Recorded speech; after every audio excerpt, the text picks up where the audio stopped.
Are you tired of the same old pro wrestling? Then check out the amazing action on Powerslam.tv, the biggest indie pro wrestling channel in the world. Get over 4,000 hours of the best pro wrestling events from over 110 of the biggest names in the industry from over 15 countries around the globe. Get your free trial today at Powerslam.tv. The following is brought to you by the Social Suplex Podcast Network. This is Scorpio Sky, and you are listening to the Keepin It Strong Style podcast, and it is the best. Yo, this is Rich Latta from One Nation Radio. This is brought to you by the Social Suplex Podcast Network. We present to you the Ace of Podcasts, Keepin It Strong Style.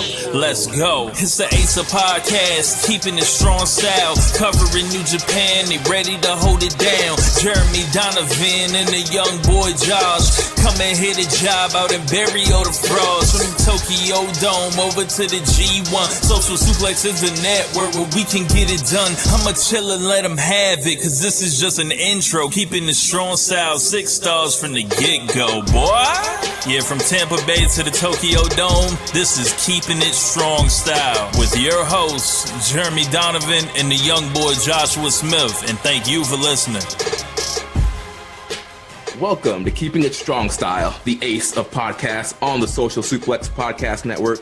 Jeremy Donovan here, joined by the young boy Josh Smith. On today's show, we'll be previewing and giving our predictions for the G1 Supercard, as well as covering all the latest news in the world of New Japan Pro Wrestling. You can support our show by subscribing to the Social Suplex Podcast Network on the podcast app of your choice and leaving a rating and review. You can also get all the podcasts and columns at socialsuplex.com. Go to socialsuplex.com/subscribe to sign up to get all the podcasts and columns delivered directly to your email inbox. This episode of Keeping It Strong Style is brought to you by Powerslam.tv. Powerslam TV is an independent streaming service with over 4,000 hours of wrestling from companies all across the world. If you use the promo code Social Suplex, you'll get your first month free of Powerslam TV. Also, make sure to check out our Pro Wrestling Tees, prowrestlingtees.com/Social Suplex to get your official Keeping It Strong Style t-shirt. And it is Wrestlemania week, and our big Suplex Mania event is coming up April 7th at the Hooters across from Madison Square Garden. We'll be doing a live podcast from 5 to 7, and then at 7 we'll be streaming Wrestlemania at the Hooters. So come on out. If you're not going to Wrestlemania and you don't have any plans, we would love for you guys to join us. And like we mentioned last week, we were bringing in a very special guest, and it's my pleasure to introduce Amy Oyler, better known as @PhoenixNJBW on Twitter. Amy, welcome to the show. Thank you so much for having me. You guys are a wonderful podcast. I've been following you for a while, so it's fantastic to be here. Here's what I want to know. Whose side is she on? She's the third woman. Oh, man. And Amy, you were just like an awesome person in the wrestling community. Your Twitter posts are just the excitement for wrestling just jumps off all your tweets. You've done a lot of writing for Voices of Wrestling and the New Japan year-end book. You've done some writing for us for our prediction columns on Social Suplex. So it's so happy to finally be able to talk to you and have you on the show. Well, thank you so much. I really, really love New Japan Wrestling. I love this community of people who really just enjoy watching it and talking about it and just sharing the thrill and love of New Japan Professional Wrestling. This is great. Thank you so much. Yeah, so let's start. How did you start watching New Japan? Oh, and okay. For Rezu in general. So I was a WWF fan back in the late 90s, and then life took off and I just kind of stopped watching wrestling for about 15 years. My husband, however, was like staying up until 3 o'clock in the morning to watch some Japanese wrestling show. And I had no idea what it was. I was like, gosh, what are you doing? So he tells me that there's this upcoming event with some guy named Kenny Omega and Jericho. And the last I had seen of Jericho, he had this ridiculous ponytail, and it was just the stupidest thing. So I was really curious to see if this was the same Jericho. So I stayed up with him and I watched it and was completely blown away by the wrestling that I was seeing on the screen. It was so different from everything that I had been used to. Everything from the slow starts to the strength building to the storytelling that's played out in the ring, where you don't have these over-the-top promos. Everything is laid out. Everything is happening right there in the ring during that match, and it was incredible. And not to mention, the athleticism was so different from what I was used to. So from that match on, I was completely hooked. Yeah, I mean, like the athleticism, I mean, the first thing I show people who are kind of lapsed wrestling fans, I'll show them a clip of like Will Ospreay doing a Space Tiger flying drop, and they're like, whoa, like that was incredible. Like, this is the stuff you're watching. This past week, I told my brother that he didn't know I had this podcast. And I was like, yeah, actually, I run like one of the most successful New Japan podcasts on the internet. And he's like, what? And he's a lapsed wrestling fan. So last night he texted me and he's like, yeah, I'm checking this stuff out on YouTube and The Wire. And he's like, I'm about to watch this Issaka retirement show. And I was like, no. I was like, no. I was like, you should watch Wrestle Kingdom. He's like, I'm going to watch something else. And then he was like, I just watched my first fight. It was a Naito match. And I was like, oh, yeah, Naito's great. He's like, he lost his belt. And I was like, who did he fight?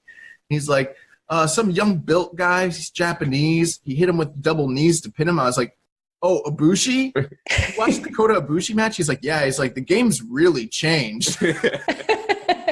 Like, his favorite wrestler growing up was like, you know, Steamboat. So he was like, I can't believe the athleticism of these guys. And I was like, yeah, dude, like it's different now. Yeah, it's amazing. My favorite wrestler for a long time was a toss-up between Stone Cold and The Rock. And I still love them and I still appreciate them, especially for their promo skills. But man, when you look at people like Ibushi or Ospreay or the storytelling of Okada and his championship reign and his fall and him trying to reclaim that glory again, like it's just so different and really meaningful because it's so layered and so deep. Do you know what we love? And we say this a lot in the show, but we haven't talked about it in a while.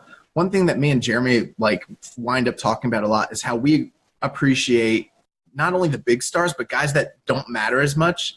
Like, you know, like who like a Juice Robinson, or like a Chase Owens, Hanare. These guys that you get invested into who are on the low totem end of the pole, and you know, you compare that with like WWE, and it's like the guys at the bottom don't really matter. But here you get invested with like just small little like story arcs of these guys that are lower mid cards, and people are fans of them. They're so invested, you know, like a Desperado or something. Yeah, and even the young Lions and the young boys. Yes. I mean, getting invested in their stories and their rivalries and how they came into the dojo and watching them grow and get better.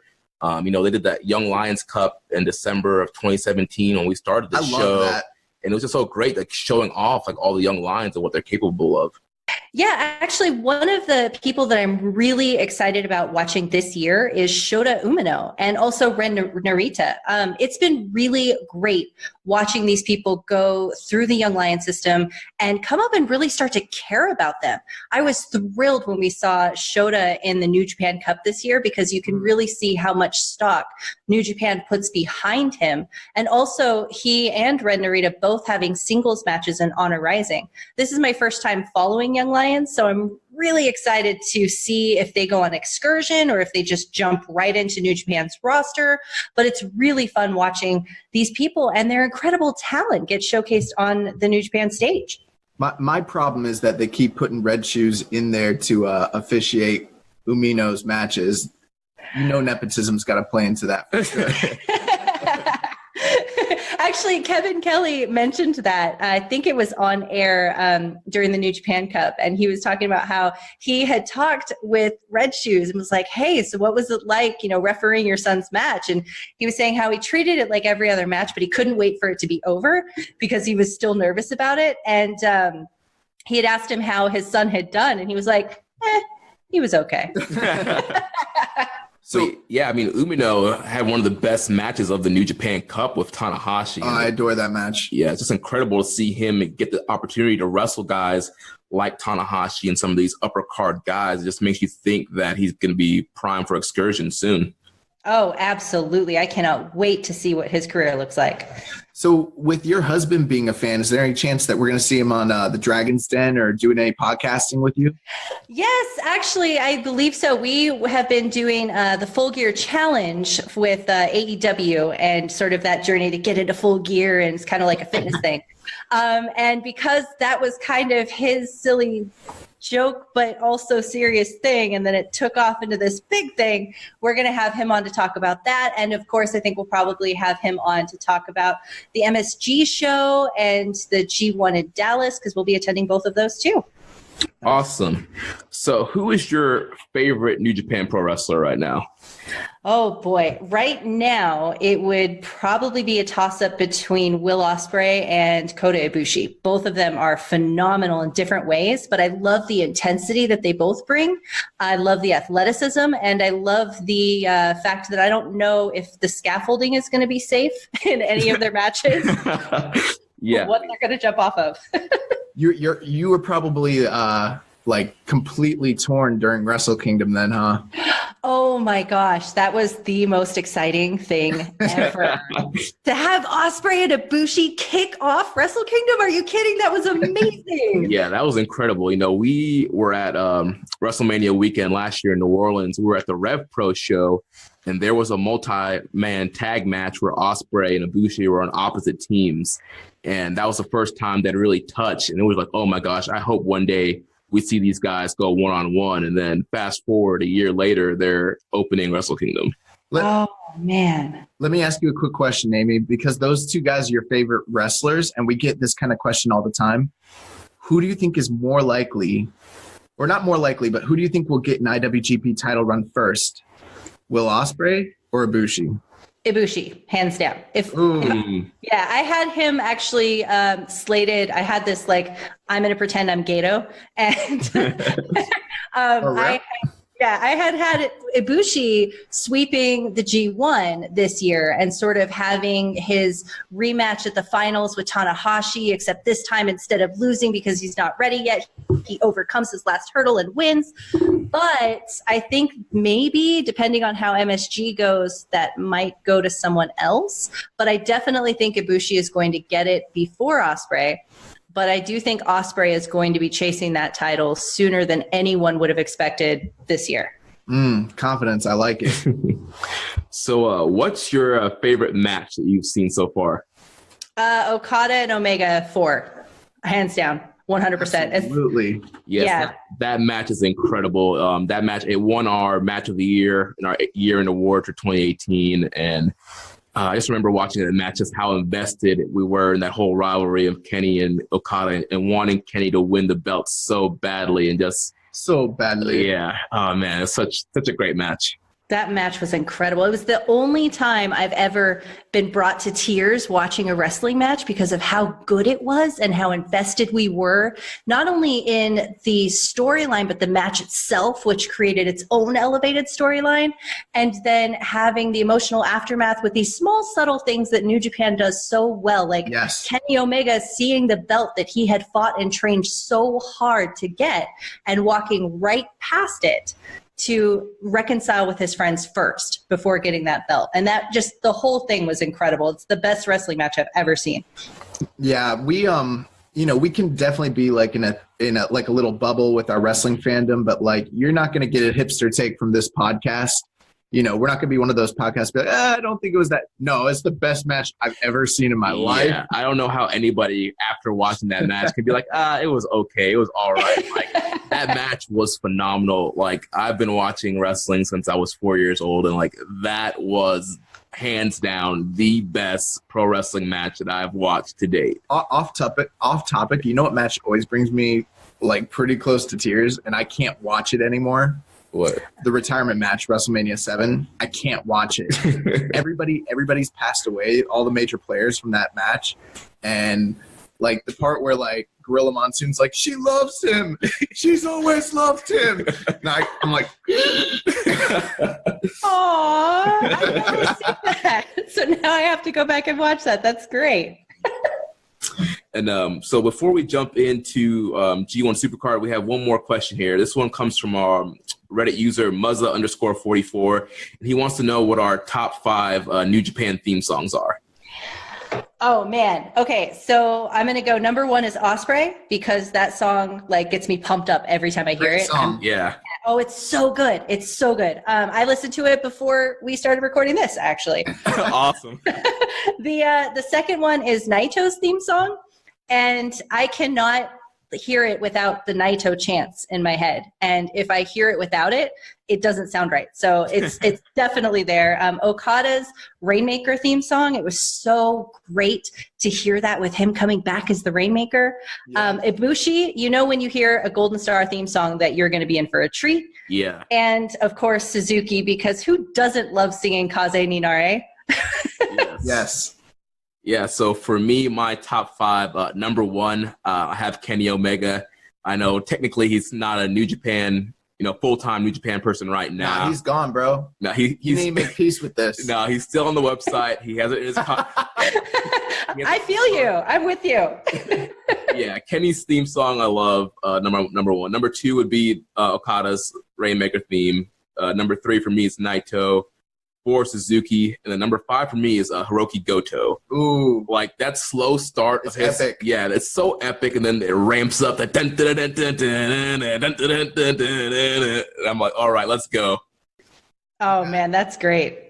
So I'm gonna go number 1. I think the best New Japan theme song right now that's out there is Naito's theme song. Just every time I hear it, it's just like the most high energy, like 1990s, like Sega Genesis type theme song. I love it.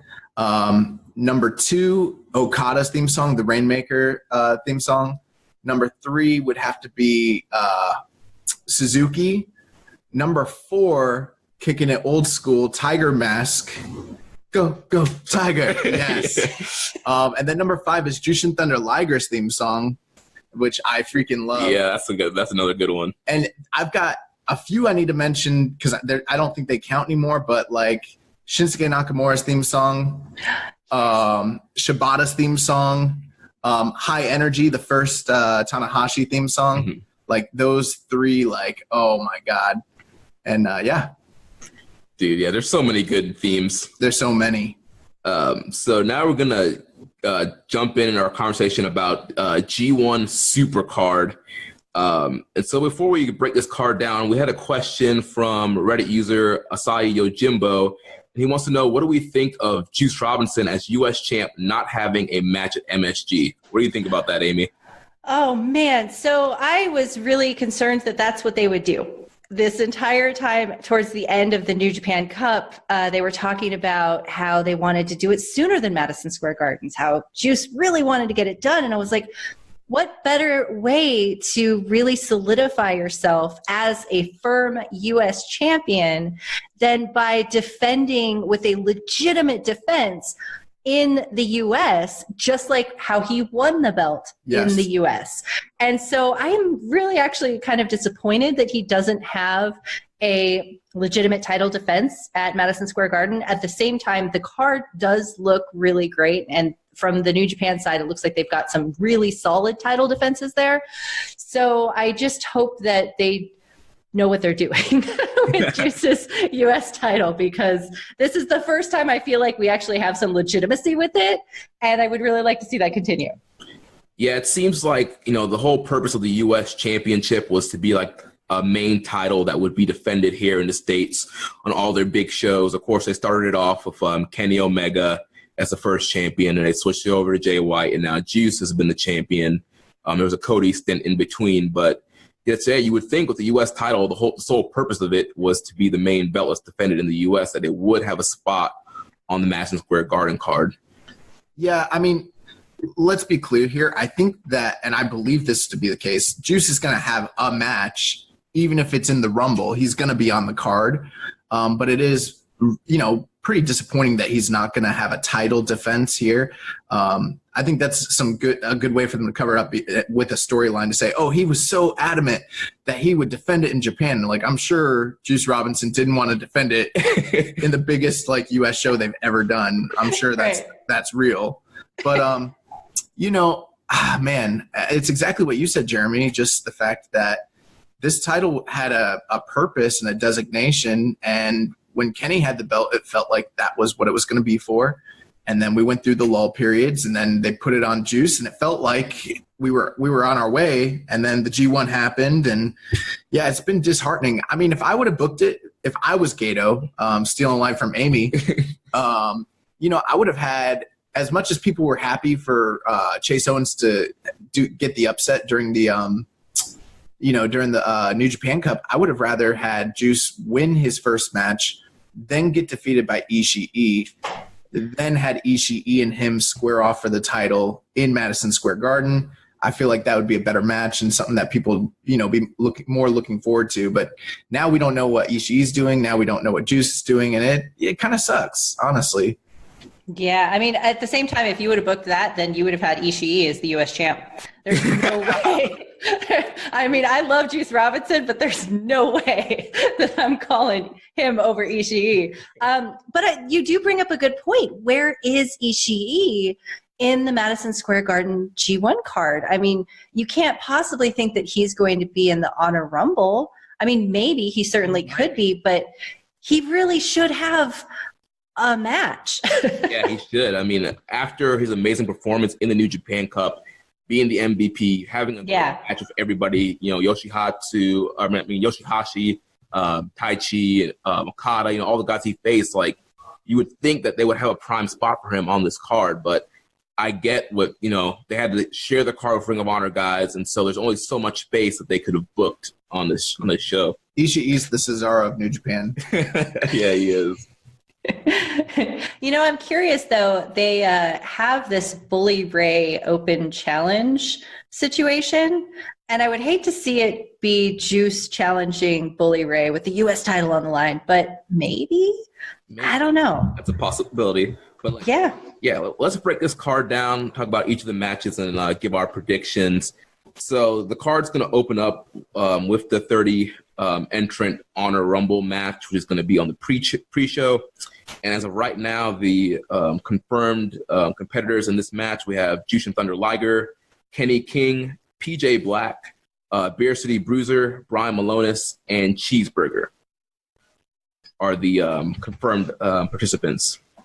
Yeah, I believe Rocky Romero alluded that he would also be in it. He mentioned something on commentary about him being, maybe there might be an honorable Rumble about him. So put in that context, maybe he might be there. I certainly hope he is. I would love to see Rocky Romero in that too. Yeah, he might be Chico El Luchador maybe. Yay, that would be great. But yeah, they've been teasing that there'll be more surprises. There was an announcement that a former world champion that defended a world title in MSG would be in this Honor Rumble as well. So I'm kind of curious to see who that's going to end up being. Wow, yeah. It's John Jones. But yeah, I mean, look at that list of names. PJ Black, Brian Malonis. I mean, this is a who's who of the top tier talent that exists out there in Ring of Honor. I mean, I can't wait. Oh, man. So is there anybody you'd like to see win this Honor Rumble, Amy? Oh, so what are the stakes? Like, if somebody wins the Rumble, what does that mean for them? So what I've been hearing on Ring of Honor TV, the winner of the Honor Rumbles is going to get a future Ring of Honor world title shot. Oh, okay. Well, in that case, it should definitely be Chico El Luchador. And I'm serious, but I guess for the sake of a backup plan, I would really like to see Cheeseburger get it because it would be so ridiculous and so silly. And every time I see him, he's such an underdog that I just think it would be great for him to just, get a shot at it with some crazy work of magic. But I mean, seriously, it would be Chico. if he's in it. That'd be fun. There is a story with Cheeseburger and Battle Royals. He has always been in the New Japan Rumble when it used to happen before Wrestle Kingdom, and every year he'd be so close to winning it. So there was no Rumble this year for Wrestle Kingdom, so maybe this is a chance for Cheeseburger to finally get that Rumble win. I hope so, man. You go, Cheeseburger. Yeah, I'm online on Wikipedia. I'm looking through the list of talent that they have in Ring of Honor. I mean, there's quite a few names of guys that are not booked for the show that you got to imagine. Your Shane Taylors, your Silas Youngs, your Rhett Tituses. These types of guys are not booked anywhere. And how many spots is it? 30 spots? Yeah.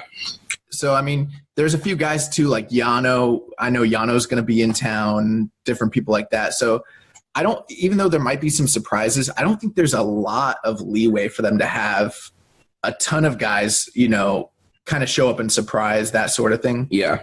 I mean, do you guys have any ideas of any surprises you'd like to see that, aren't, who do you think's realistic given WrestleMania weekend?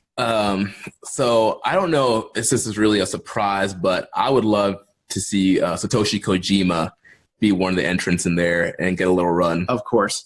I love Kojima.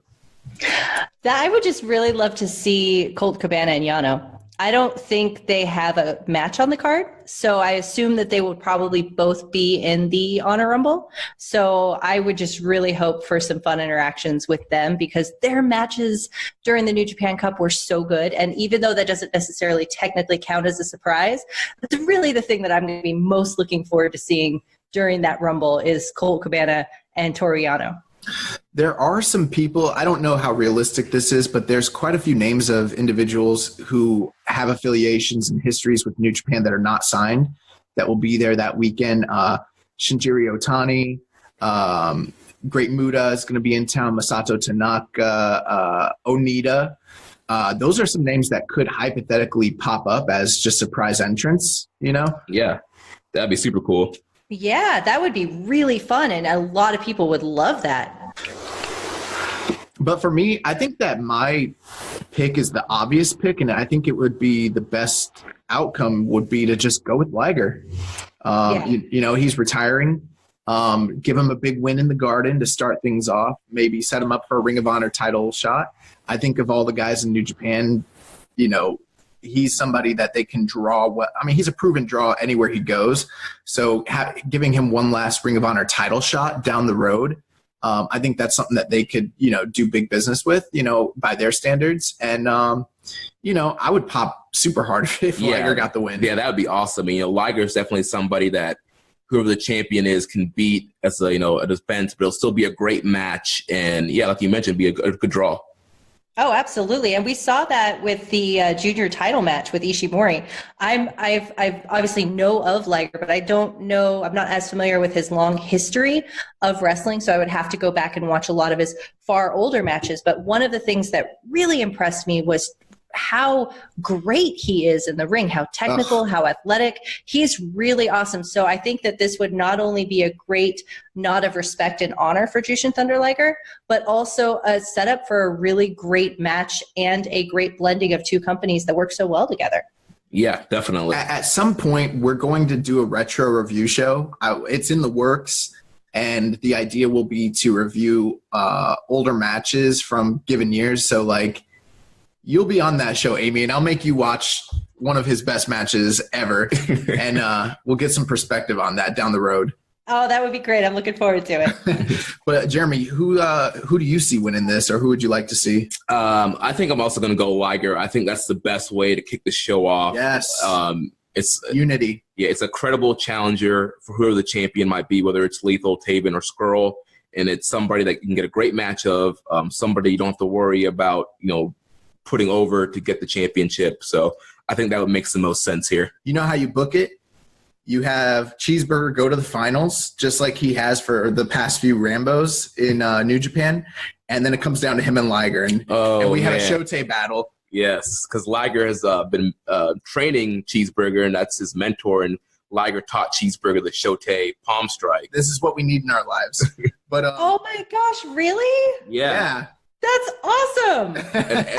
and anytime Liger goes to Ring of Honor, he always teams with Cheeseburger. Yeah, they're boys. Oh, that makes me so happy. That is amazing. Thank you for sharing that. Before we move on, my last thought on this, I think in the beginning when they announced this Rumble, a lot of people kind of scoffed at it or held their noses up to it just because they're like, it's kind of a cheap way to get a lot of guys on. But if you really put it in perspective, we're getting an A+ card plus the equivalent of a Royal Rumble. Like, that's so strong. That's so freaking strong. And, like, who doesn't love a good Rumble? You know what I'm saying? Yeah. So, like, I'm really looking forward to this to just kick things off. Like, very excited. Yeah. Oh, absolutely. Plus, I mean, this is Madison Square Garden. This is a huge show with a lot of legacy and some legitimate groundbreaking history here. So to have a Rumble with a lot of people on it, to me, I don't think cheapens it at all. I think if anything, it elevates and gives all of these people an opportunity to stand on that stage, wrestle in front of that many adoring fans, and really create something special to kick off the show. Man, we need Amy on every week. Yeah, I couldn't have said that better. All right, so let's move on to the first official match on the main card, and it's a title versus title match. The never openweight champion, Will Ospreay, against the Ring of Honor TV champion, Jeff Cobb. Wow. This is Naito and Ibushi all over again in the first round of the New Japan Cup. How do you choose this, right? Like, so we had Will Ospreay, who is really creating this epic story of being a giant killing beast slayer. He gave a Stormbreaker to Jeff freaking Cobb. That is amazing. I'm still freaked out over that. He has really been climbing the ranks and really having this fluidity with the never open weight belt and elevating it. So, of course, I want him to win this match. At the same time, Jeff Cobb is an incredibly talented, athletic, skilled wrestler. And it's really hard when I look at their history where Will Ospreay won their last encounter. I really feel like this encounter has to be Jeff Cobb winning, as much as I do not want to root against Ospreay. And if that ends up being the case, which that's my prediction, it's going to be Jeff Cobb. I really hope that that sets up a rivalry and a feud where they end up going at it and taking that forward, both on ROH and in New Japan, to set up a long-running feud for them. Yeah, a long-running Ospreay and Cobb feud would be amazing. I'm going with Will Ospreay winning this match, just because. So at the beginning of the year, there was a lot of names that were mentioned that were going to be working in Ring of Honor more this year. And some of those names were like Juice Robinson and David Finlay, and some of the lower like Ring of Honor, New Japan guys were going to be starting to work more for Ring of Honor. Zack Sabre Jr. was another name. And we've seen all those guys work in Ring of Honor. And Will Ospreay was another name that was mentioned that was supposed to be working more in Ring of Honor this year, and he hasn't yet. So I think this is the way of getting Will Ospreay some Ring of Honor dates, by getting him the Ring of Honor TV championship. Yeah. I hope you're right. That would be awesome. Let me start off by saying this is insane that they're kicking off the show again. Like, this is the second time this year that Will Ospreay has been slotted in an opening spot on the card for the first singles match. And I'm sure this won't fail to disappoint. A lot of people keep talking about that this has the potential to be like the match of the weekend, or the match of the show, to kind of steal the show. And that's absolutely true. I think Jeff Cobb does so much better when he has guys that can be thrown around and, kind of play to his Haas strengths. And, we talked about athleticism. I mean, you can't get much better between these two types of athletes. You know what I mean? So I expect this to be like 15 minutes of insanity, no matter who wins.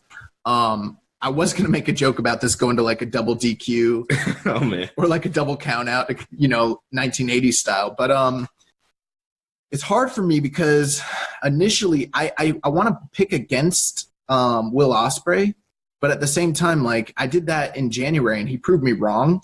And I'm kind of thinking to myself, like, I really shouldn't pick against him because he's proven me wrong already once this year and I don't want to look stupid again. But ultimately, I think that this is my prediction. I think Will Ospreay is going to be in the best of the Super Juniors this year. I think that's the reason that they haven't given him the full heavyweight designation yet. I think he'll do one last Best of Super Juniors, and then provided his body holds up, I think he's going to graduate out of that tournament into the heavyweight division fully. So I think it would be a good idea at this point to get the Never title off of him and kind of create the ability for Jeff Cobb to come to Japan. And, we know what the Never division is. It's the Haas division. It's the Strong Style division. So I think he would fit into that spot. They could go either way here, honestly. Like everything you've said, Jeremy's totally valid. I'm 50-50. This is really a pick 'em match. But I'm going to go with Jeff Cobb on this just because I feel like it would make more sense to get the belt off of Ospreay and kind of free him up to do some other things before he, goes into the G1 later this year. So you think he's going into the G1 this year then too? Absolutely. Me too, 100%. I think he's pulling double duty. I think he's doing Super Juniors and G1 this year. Yeah. Has anyone else ever done that in a single year? Have gone through the Super Juniors as well as the G1? Fergal Devitt, better known as Finn Balor. Oh, really? History. Yeah. Wow, that is some good company.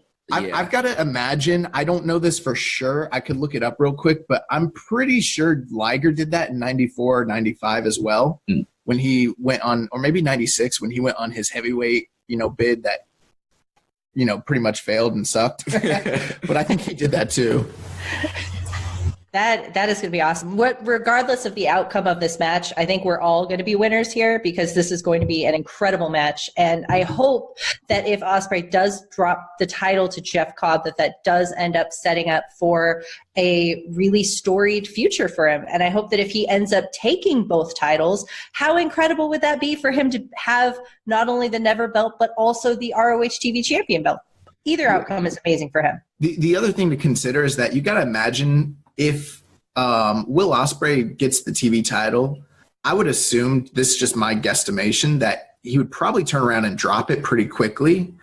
But if Jeff Cobb wins, then he can actually, I would imagine he'd have a better shot of having a lengthy reign in New Japan with the Never belt. Where, and he could probably drop the TV title to someone, that's deserving of it in Ring of Honor. Yeah. So that's kind of why I feel like it makes sense. But, with Jeff Cobb, man, we've there have been time, like every time he shows up to these big Ring of Honor shows, he really shows up. The Hangman Page match, the Shane Taylor match, he's delivering right now. Yeah, dude, he's been on fire this year and all the stuff that he's been doing in PWG and other indies. I mean, this has been an incredible year so far for Cobb and for Ospreay too, all the stuff that he's been doing with the heavyweights that he's been pinning and beating in New Japan. So this is going to be an epic match between these guys. This is a ballsy booking decision. Yeah. What a way to kick off the show. So after that match, we have a Ring of Honor match with Roosh against Dalton Castle. Are you familiar with Roosh and Dalton Castle at all, Amy? I am familiar with Dalton Castle enough to have hated him profusely and then finally have become okay with him. I could not stand him for the longest time. And then I found out that Tanahashi was one of his young boys, apparently. Yes. Yeah.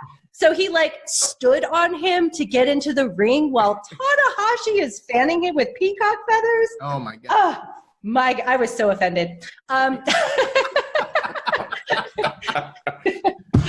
said, I finally have gotten used to Dalton Castle, but I want Roosh to take this because I think I am not as familiar with Roosh. I know that there is a really interesting backstory involving him and Dragon Lee and Naito and Hiromu. So I think it would be really great to get to know him. And I think it would be really great if they are bringing him into the ROH situation as they are right now, that they keep him around for a while. And I think that the way you keep him around for a while is to build this kind of rivalry. So I would love to see him win, and I can't wait to see this match. It's going to be fun. Yeah, so Roosh is under Ring of Honor contract full-time, so he's been on all their big shows, and right now he's undefeated in Ring of Honor, so they've definitely been getting behind him and pushing him. He's the leader of the original Los Ingobernables in Mexico and CMLL, so obviously he's partners with Naito and LIJ. There's a connection there. And so with that, I feel like they're going to keep pushing Roosh, and I think he's going to beat Dalton Castle here, and I think sooner or later, Roosh is going to be getting a Ring of Honor world title shot later this year. Naito was in CMLL this past Friday. Yeah, I actually watched that match. How was it? It was all right. I mean,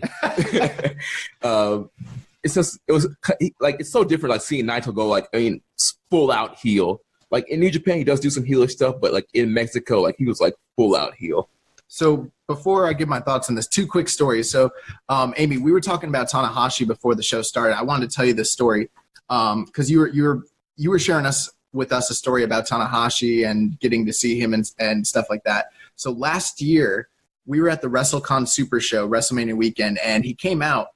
And you know the hand gesture that he does? Yes. So as soon as he came out, he stood on the turnbuckle that was in the direction of us. And I promise you, no one else believes me, but I promise you, he was looking in our direction, and I did the ace hand signal, and he looked at me and he pointed right at me. And my fanboy heart, I freaking freaked out. So like me and Tanahashi have a special connection for life. I promise you, like we are connected. We are one. But that is amazing. That's fantastic. I'm so happy for you. My arms just went up and I've got a grin plastered all over my face. Man, that's great. Every time I think about Tanahashi, I'm like, he pointed at me. But last year when we went to the Supercard of Honor show and, they did Kenny and Cody as the semi-main event. We were just blown away. We're like, they're doing this now? We're like, oh my God, they're closing with Marty and Dalton Castle. So then they proceed to have their match, and like it's late. We've all been drinking. Like it's like we're pretty rowdy. The crowd's booing. We're not into it. And we are just talking crap, and we're mostly just talking crap about Dalton Castle. And then like this couple next to us, they got mad at us, and they were like, you guys might not like them, but we came all the way from like Idaho, so you guys need to be quiet. Yeah, that was definitely a funny moment. But oh dear, you better watch out for those people from Idaho at MSG. Yeah, but so we're not really on the Dalton Castle hype train. It kind of stinks because this guy had so much fanfare and so much like hype for a long time, and then his body's just been like racked with injuries, and he's it's just been an ongoing thing. Luckily, he's been able to kind of work around some of those injuries and have matches, but you can tell guy's still in pain. And I mean, yeah, he's hurting. We're not talking about like Tanahashi pain. We're talking about like beyond that, like Kurt Angle pain. Like, yeah, this guy's not doing well. It does sadly, kind of. Sorry. Go ahead. I was just going to say, sadly, that's one of the things that I think made me come around was once I realized that he is in so much pain and is working around it and still trying to put on these great matches, that suddenly it was like, oh, it's not just ego and peacocks. There's something there to root for.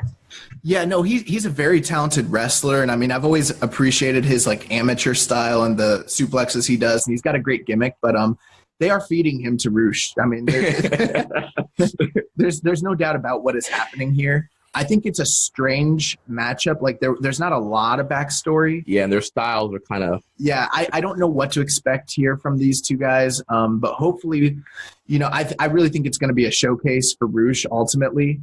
But I hope that maybe like Dalton has his moment and then kind of takes a break and is able to heal up his body a little bit more, because it seems like he still needs it. Yeah, I agree. Absolutely. I hope that it's a good match. I hope that they have a lot of fun. I hope Dalton Castle eats beforehand, because the last time I saw them when they were cutting the promos for this match, he kept talking about how Roosh looked like a piece of meat, how he looked like beef, and he was so meaty. And I was like, man, have you eaten anything? Should we get you like a burger or something? So I'm sure it'll be a lot of fun, and I can't wait to see the athleticism of Roosh, because I don't follow ROH as much as I do New Japan. I don't watch it regularly, so I catch it once in a while, and just that small amount that I saw from him was really, really eye-catching. So I can't wait to watch more. Roosh is all about charisma. To be honest with you, I wouldn't say he's one of the top talents in the world when it comes to in-ring, but he's so compelling. There's something about him that just is eye-catching, and like he's just a charismatic guy. He really does get by on his charisma, and he's really known for his bloody brawls and his like plunder matches in CMLL. I hope that he does really show up here, though, because I think everyone kind of understands the magnitude of this platform. But I think that's what this is for. It's a showcase for Roosh ultimately. Yeah, and I think he'll come through, and he has that tranquilo attitude, just like Naito. But I think, being in Madison Square Garden is going to be a big deal, and I think we'll see the best of Roosh here. And then the match after that, we have a Women of Honor World Champion match with the champion Mayu Iwatani defending against Kelly Klein. Amy, are you familiar with either of these two ladies? So I'm vaguely familiar with Kelly Klein. I've seen her in a few of the ROH matchups. I believe Final Battle may have been the last time that I really saw her. There was a match after that I think I watched. I'm not familiar with Mayu. However, I have heard so much about her. Everyone who talks about her all across the board talks about how great she is. So yes. I'm really, really excited to watch this. And I have already thought that she would have won this match. I didn't know she was a champion defending the title. So I don't know if that skews it at all, but I'm still going to go for her just because I can't wait to see her. I've heard nothing but great things about her. And I'm really curious to see what she's like. Yeah, I mean, she's an incredible seller. She's a great wrestler. So this is actually a rematch. So these two ladies wrestled at the Ring of Honor 17th anniversary pay-per-view. It was bad. Yeah, it wasn't great. There seemed to be a lot of miscommunication between both of them. And I guess I'm not sure how good Mayu's English is, so I don't know if that was the issue there. But it was definitely kind of clunky. So hopefully they've kind of worked the kinks out and have some better communication in this match. Yeah, I think my take on the match at the time was that Mayu looked so good with her selling, and the offense from Kelly was so bad that it literally broke the suspense of disbelief broke your suspension of disbelief, because it was rough. I mean, and I hate to say that, but it actually was a really rough match. I will say this though, I think they're going for better or for worse. Kelly Klein's, a longtime veteran. And she's one of the original Women of Honor in Ring of Honor. They had the opportunity to put her over in a Supercard last year, and they didn't go with her. And I think this year that's what they're going to do. They are going to put her over. For better or for worse, they're going to, stick with their girl. But I'm not expecting much from this match. If it's even slightly better than what they did at the 17th anniversary, that would be a win, because that match was literally bad. Yeah. So this is their third matchup here. And so Mayu has won the first two matches. So I'm thinking this is going to be the one that Kelly Klein wins here and gets her title back. Okay, that's fair. And, honestly, from what I've seen of ROH's women's division, I don't generally talk about it very often, because I'm very much of the mindset of, if you can't say something nice, then don't say anything at all. And unfortunately, I find their women's division to be very lacking, not because of the wrestlers themselves, but often because of the booking or the match style. It doesn't feel like they are existing in the same training space as the rest of their roster. And I'm not sure what that disconnect is. So I really hope that with this being Madison Square Garden, that they put on a really great match, and that whatever champion they do end up going with, that they just put some backing and some support behind that person to let them start carrying a decent division. Because if you look at something like Impact, they are built around their women's division. Yep. They are incredible. Stardom, obviously. And Shimmer, AEW hasn't even had their show yet, and they're already putting some force behind their women's division. So it would be really great to see some serious effort and care and respect given to the women within ROH from ROH going forward. Yeah, and Amy, I think you hit the nail on the head talking about the Ring of Honor women division. I've been following Ring of Honor on and off for a while now.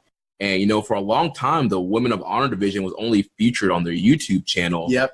And then finally, within the last year and a half or so, they started putting them on TV and putting them on pay-per-views. So I feel like they're trying to, be progressive with the other companies and try to catch up and, feature the women more. But I don't think they have a solid game plan. They're doing it just because they feel like they have to. And so I definitely think, they need to kind of get a game plan, much like an Impact, and, really come up with compelling characters and storylines for these women. And hopefully, after this match, that could be a direction they go in. Yeah, my last thoughts on it, a couple things. I will say this. This is the one thing I love about the Women of Honor division. Their belt is one of the most gorgeous pro wrestling belts in all of wrestling.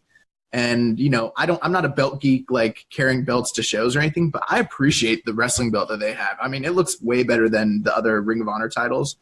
But my only piece of advice, if anybody from Ring of Honor is listening, I don't know, but we've seen what has happened in NXT with their women's division. Those women don't go out there and they're not like necessarily calling their matches in the ring. You know, they are choreographing it and really working it out. We've seen how epic those displays have been, you know, talking about like Charlotte, Becky, Sasha, Asuka. If I was them, I would put in some real serious thought and have the agents sit down with them and really develop something, however much time they're going to have.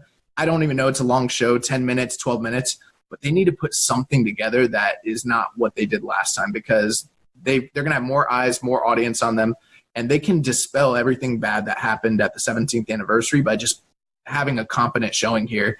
And it's been a year since they, you know, debuted this title. And I mean, it's been an afterthought, you know, and with women wrestling, you know, that women are going to main event WrestleMania this year. You know, we've seen many of the points that Amy brought up, how women's wrestling has really progressed and moved to the forefront. And it does seem like Ring of Honor is being left behind. So this is their chance to really showcase what they can do. So I would say have an agent sit down with them, work this thing out. If you've got to like put in the hours, do it, because this is your shot.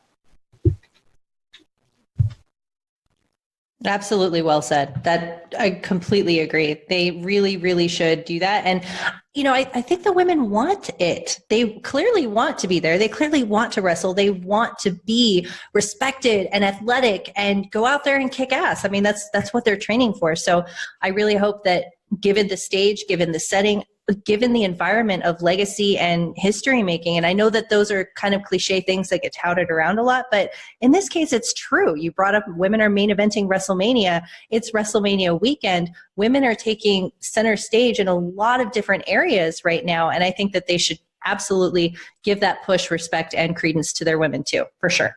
Definitely. So next on the card, we have the Bully Ray New York City Street Fight Open Challenge. And we have a question from Reddit user Rambones_SlamPig. He wants to know, who we think is going to answer Bully Ray's Open Challenge. His preferences are Suzuki or Ishii or both. He says if it is Colt Cabana or some other RH guy, he's going to be pissed. So, Amy, who do you want to see enter this open challenge? I think Suzuki in a street fight with Bully Ray sounds pretty badass. So, I mean, I'm going to go with that. Initially, I had thought maybe Flip might, but I guess he's injured. And I only based that off of their final battle situation where they had this kind of rivalry thing happening. But if you're going to have a street fight with Bully Ray, you want it to be a street fight. So Suzuki coming out there, Ishii would also be awesome, but I think Suzuki would be more fun to interplay off of Bully Ray's character. I think there would be more fun character interactions between the two. So that would be awesome. I hope it's Suzuki. I want Josh Barnett. Ooh. No, I want Onita. I want Onita to come down smoking a cigarette and just like do his entire entrance, come out, cane the man, hit him with the chair, put him away, 1, 2, 3. That's what I want. But no, you know, I don't know. A lot of people were saying it was going to be Flip. I felt like the whole Flip storyline was wrapped up nice and neat, and that would seem like, why are we going back to this? Like, we've progressed past it. Unfortunately, you know, we got the news last week that Flip's not going to be on the show, his knee locked up, and they pretty much said he's out again, right? Yeah, so he's getting MRIs. They're going to see what the exact injury is, but he was on a flight back from OTT when his knee locked up. So unfortunately, he's probably going to miss Madison Square Garden. He was supposed to actually return to Ring of Honor tonight. There's a house show that's airing on Honor Club tonight in Baltimore that he was supposed to be returning to. Yeah, so I mean, I really don't know. It does seem like Suzuki, I think, is the most obvious, and I think if, you know, they're listening to the fans online, it seems to be that is the prevailing wish of people.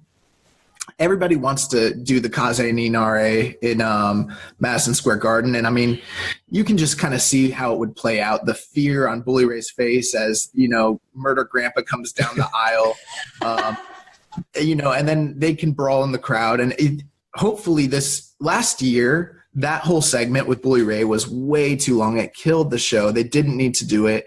And it's been a year since his heel turn. So it's like, it's time for somebody to get some comeuppance. So it might as well be Suzuki. They can go 7 minutes, 8 minutes, and then he just gets scotched pile driver, and that's it. So that's what I would like to see happen. Yeah, I'm with both of you guys. I also want to be Minoru Suzuki. You know, I want to be able to sing Kaze ne Nare one more time and sing it in Madison Square Garden.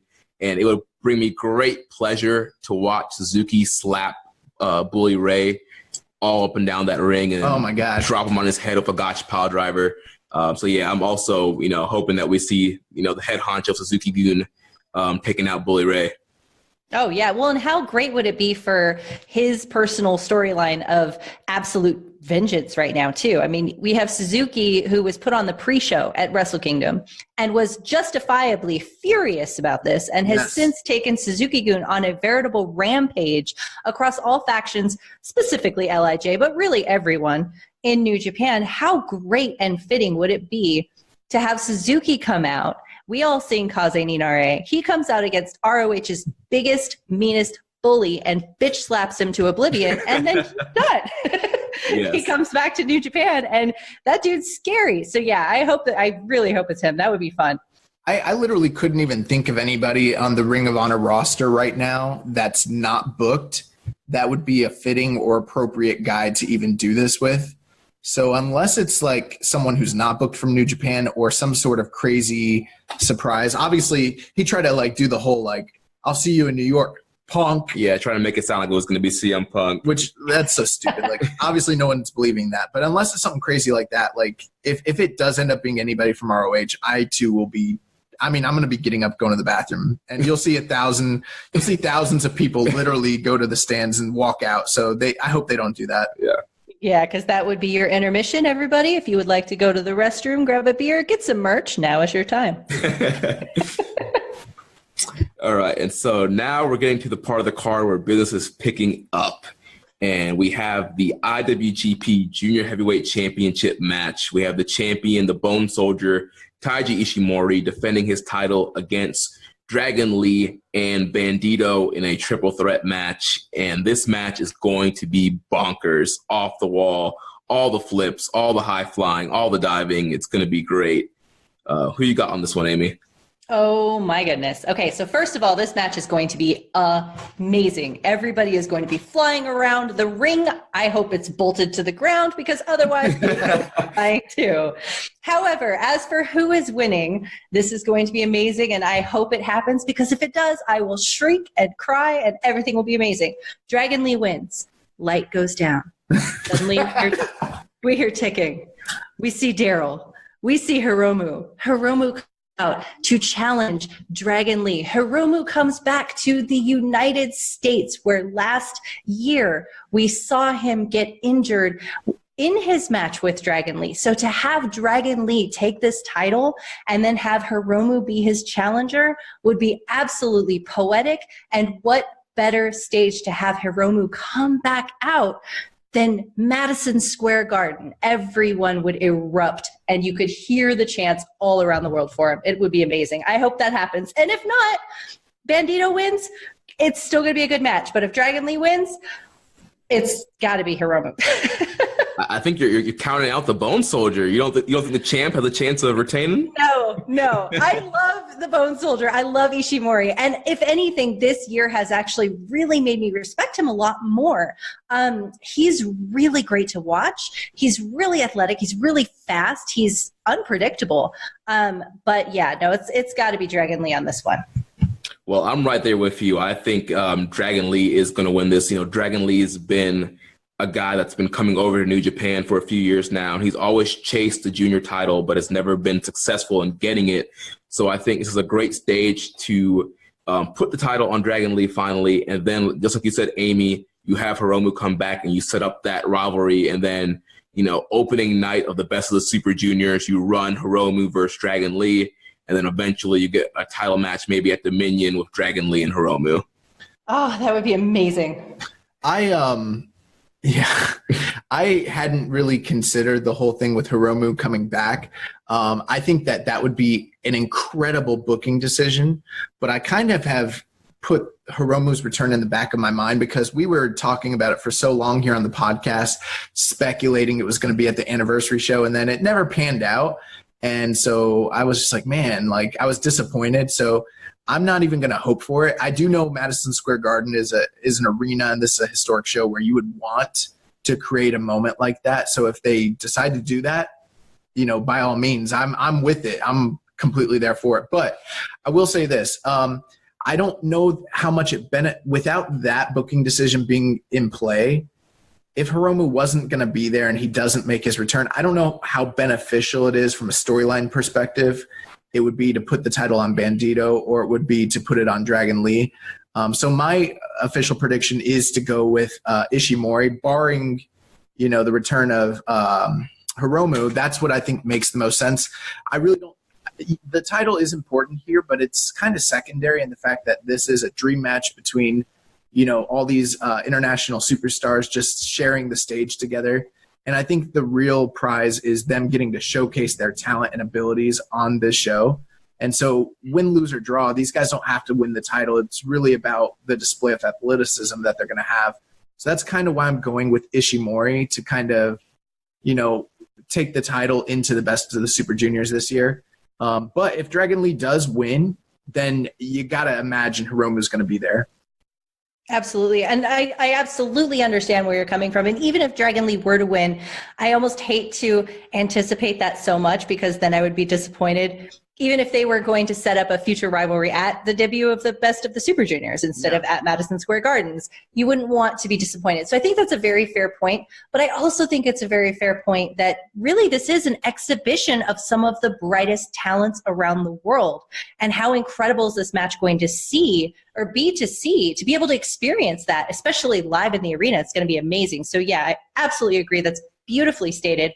This is just going to be an incredible match regardless. Yeah, and I think it's so great to see a guy like Bandito in this spot. Last year, WrestleMania weekend was kind of like the breakout moment for Bandito and what got him booked so many places. He had an incredible match at the WrestleCon Super Show that kind of blew everybody's mind and got Who was that? It was him and Flamita. It was him and Flamita against Ray Horace and Phoenix. Yeah, I think that was it. Yeah, so yeah, Bandito has been on a tear ever since that, and he's been in PWG, and he's been booked on indies all over, in AAW in Chicago. So it's so great seeing, you know, somebody who was pretty much unknown last year. He's a full-out star now, and he's getting a big spot here at Madison Square Garden. So I'm really looking forward to that. Yeah, that was a really, really special moment. You know, I wasn't as familiar with Mexican culture and Lucha Libre culture, and so, you know, in Tijuana and different cities, when guys have incredible matches, they'll throw money into the ring. And I wasn't familiar with that. So I didn't know that happens pretty regularly. So when we watched that match, and I'd never seen these guys before, and it just literally was the greatest display of Lucha Libre I've ever seen in my life. And then people were just throwing money in the ring. I was like, what is happening right now? And then, like, there was a group of guys that were sitting next to us at the show, 4 different guys. None of them knew each other. They were all, like, separate. And when the match was over, people were high-fiving, and they were hugging each other because of, like, being at the show, being able to see this thing that, like, and, you know, it's WrestleCon Super Show. So, I mean, people hear about it, but it's not like a lot of people are online watching it. So it's, like, this special moment that, like, hardly anybody has seen, but it was one of the greatest live matches I've ever seen. And Bandito was the shining star, and to kind of see the trajectory of his career and the idea that he's going to share a ring with Dragon Lee, you know, AAA guys and CMLL guys, like, that's so crazy to me. Yeah, it is crazy. And, you know, this is definitely, I think, going to be the start of Bandito being in the junior division of New Japan. I definitely think we'll be seeing Bandito in the best of the Super Juniors this year. Oh, that would be amazing. They really do need to, I think, build up that division. And they've got a great cast of people already in that. But if we've got Hiromu out right now, we've got Kushida who left, we have Ospreay who's probably going to end up in the G1 this year, having someone like Bandito in there would be incredible. Just imagine Bandito against, what's wrong with me? From LIJ, the new LIJ member. Oh, Shingo. Yeah, Shingo and Bandito. How good would that be? Oh, my gosh. Dude, that would be incredible. Awesome. And before we move on, one last thing. Just imagine, people were complaining that we were getting a triple threat here when this was first announced. I don't get that. Wait, what? I saw this match announced, and I was marking out, I was flipping out, like, this is going to be amazing. And then you have those snobs on the internet like, oh, a triple threat? It should be a one-on-one match.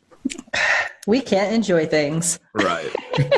This is going to be an awesome match. And I can understand, maybe a bit of deflation if you're really excited about a singles match, but having something like this that can really be a legendary match that shines across so many different promotions, I think this is going to be something everyone is going to look back on in the future and just be like, wow, this was incredible. This is going to be a match that we recommend people to see if they want to get a taste of New Japan, of CMLL, of these kinds of athletic experiences that sort of influence so many different styles.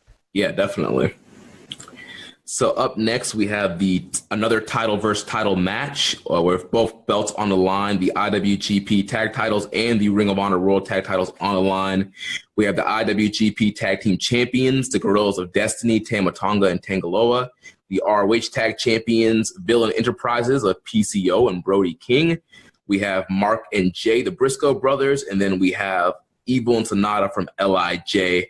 So originally, we had Tama Tonga and Tangaloa kind of beefing with the Briscoes on the Honor Rising tour, and we set up this big champion versus champion match. And then we had PCO and Brody King beat the Briscoes for the Ring of Honor World titles at the anniversary show.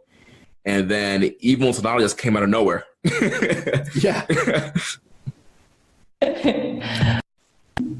Well, I think that initially I had the Briscoes pulling on this because with their Honor Rising interactions that they had with the Guerrillas of Destiny, they set up a really great and fun and interesting rivalry. But, Evil and Sonata, LIJ is really having a strong year in New Japan, and especially watching Sonata through the New Japan Cup.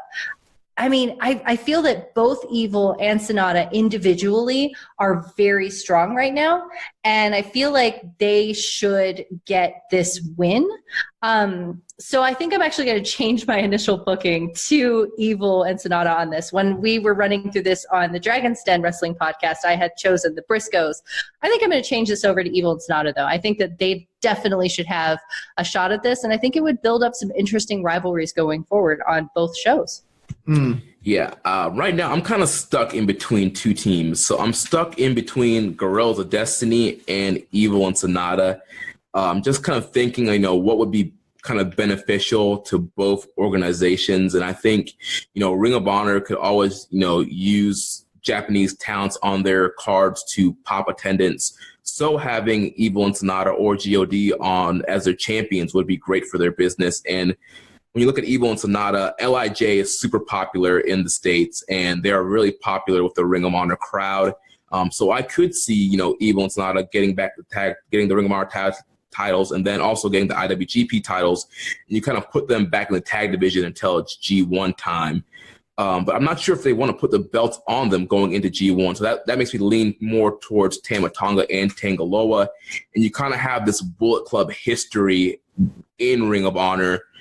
So that would kind of make sense to kind of reintroduce Bullet Club into Ring of Honor with the Guerrillas of Destiny. So I think I'm going to go with Tama Tonga and Tangaloa walking out with both belts.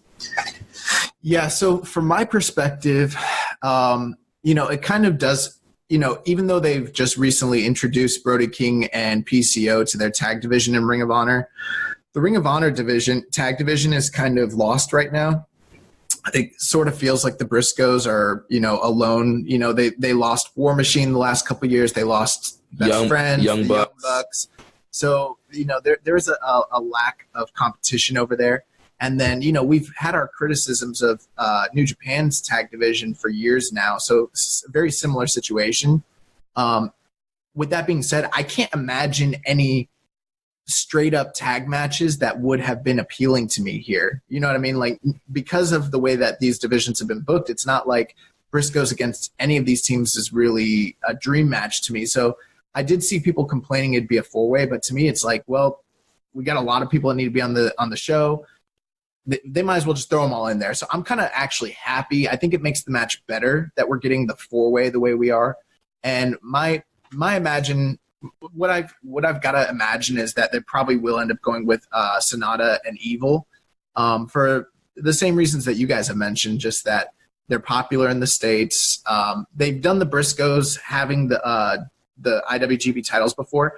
I can't imagine, even though I would love to have the Briscoes in New Japan or even Villain Enterprises, I don't know how beneficial for business that would be, because I don't know how much of a following they have with the New Japan audience. You'd have to kind of build something up again.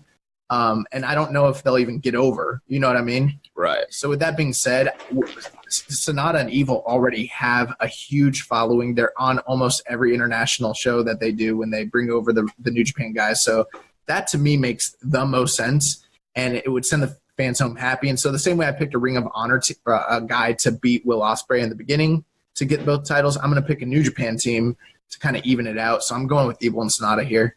Nice. Yeah, I think that's totally fair. I mean, I will say for the Guerrillas of Destiny argument, having them pick up those titles gives a charisma element where they could come back to Ring of Honor and feud with anyone and do it really well. Whereas Evil and Sonata, even though individually they are having an incredible year, and even though as a tag team they're both incredibly solid, and even though they're incredibly popular, they're not necessarily charismatic. So there's not a lot of character interactions with other people. They've been building it up a little bit with Sonata in the New Japan Cup, but I think those are more as a result of the people that he's been matched against as opposed to Sonata himself. So I think that even though I still think Evil and Sonata are going to win, if they went with a Guerrillas of Destiny victory, that would probably lend its way more to building a tag division with interest and rivalries and feuds than perhaps having Evil and Sonata with their prestige. Absolutely. Yeah. And I think another thing to think about too with Guerrillas of Destiny is you can easily set up a feud with them and Villain Enterprises, Marty Scurll's group, since, that's almost like a little Bullet Club offshoot, and Marty's kind of running his own group. And so there's still bad blood with Guerrillas of Destiny and the Elite. So you could have Tama Tonga and Tangaloa feuding against Marty, PCO, and Brody King on Ring of Honor TV and kind of do a program with that. Man, you guys almost got me flip-flopping my choice. Starting to persuade me to think it's Me too. Me too, it might be. Speaking of theme songs, it's going to be pretty cool to hear their theme song, because that theme song slaps. Yeah, I love their new theme. I hope they come out with the face paint. That's what I'm hoping for. Oh, yeah. But the last couple things with this match, one thing to look out for, PCO's going to try to kill himself. Yeah. Sonata's going to try to kill himself. I am wondering, because you watch Ring of Honor more than me, Jeremy, when they do tag team matches like this, do they usually do it where it's two guys in the ring and they have to tag out amongst the four teams, or do they usually do all four members of a tag team are out at the same time? Most of the times in multi-man matches, I believe they started off with two people in the ring and they have to tag in and out. But usually halfway through, it just turns into a crazy spot fest brawl, and you have no idea who the legal man is, and you have people just flying in and out of the ring. So, are you guys more of a fan of the Fatal 4-Way where all four guys are in the ring, or where it's just two guys? I really like the Fatal 4-Way style, because it feels like when you have four tag teams in a match like this, that you really should have, four people in there, that you should have lots of interaction, lots of energy. That this is, when I look at this on paper, I see a lot of people, a lot of stuff happening, and that's what I want to see in the ring. I don't want to be waiting my turn very carefully and slowly and methodically. I want to see action. Right, and I also agree with you with the Fatal 4-Way, because I think it doesn't make a lot of sense to tag anybody else but your own partner. If I'm PCO, I'm not going to try and tag Tama Tonga if he's on the outside, or Evil if he's on the outside. It really only makes sense to tag your own partner. So that's why I don't really like when they do only two people in it at one time. I agree. So then next up, we have the Rev Pro British Heavyweight Champion match with the champion Zack Sabre Jr. defending against the ace Hiroshi Tanahashi. Man, this is going to be fun. I am really excited for this match. I love watching Zack Sabre Jr. matches. They are so much fun. He's so good. He is the best technical wrestler in the world, in my opinion. He's amazing. So it's always a real treat to get to watch him, and to be able to see it live is going to be great. At the same time, having Tanahashi come out there, yes. New Japan and Rev Pro have been building up this wonderful relationship where they're sort of trading people, trading belts, trading stages to have this exhibition of their belts. We had the Rev Pro match at Wrestle Kingdom. I think it would be really great and a great marriage of that business to have Tanahashi pick up this title. I think British fans would love to see Tanahashi come to the UK to defend a title there. I think it would be a great opportunity for Tanahashi to prove that he still does have that energy, that strength to go title chasing. And Zack Sabre Jr. has been an excellent champion. He and Ishii, as far as I know, have gone back and forth with this championship. So I think having some fresh person there to take that title and have that fresh person be the ace Tanahashi would be awesome. So I picked Tanahashi on this one. Yeah, you made some excellent points, Amy. I'm also going with Tanahashi on this one. You know, you have the Royal Quest coming up in August. You know, what better way to help build up momentum for the Royal Quest than to have, you know, Hiroshi Tanahashi walking into that show as the Rev Pro British champion. Like you mentioned, Amy, you know, the fans in Rev Pro, they love New Japan and they love Tanahashi, and it would be just something different to kind of have Tanahashi over there and defending that title, and that kind of takes him out of like the IWGP heavyweight title picture or even the IC title picture, and give him something fresh and something new to do, and he can have some new matches and new opponents with guys over on the Rev Pro side, and then you kind of build him up for that Royal Quest when then you can have you know, a hometown British guy get the belt back from him at Royal Quest. Yeah, for sure. So I've seen Zack Sabre Jr. multiple times now over WrestleMania weekends. I've seen him in singles action against Pentagon. I've seen him go up against Ishii last year. But this, and then we're going to see him against Shane Strickland at the WrestleCon Super Show. Yeah.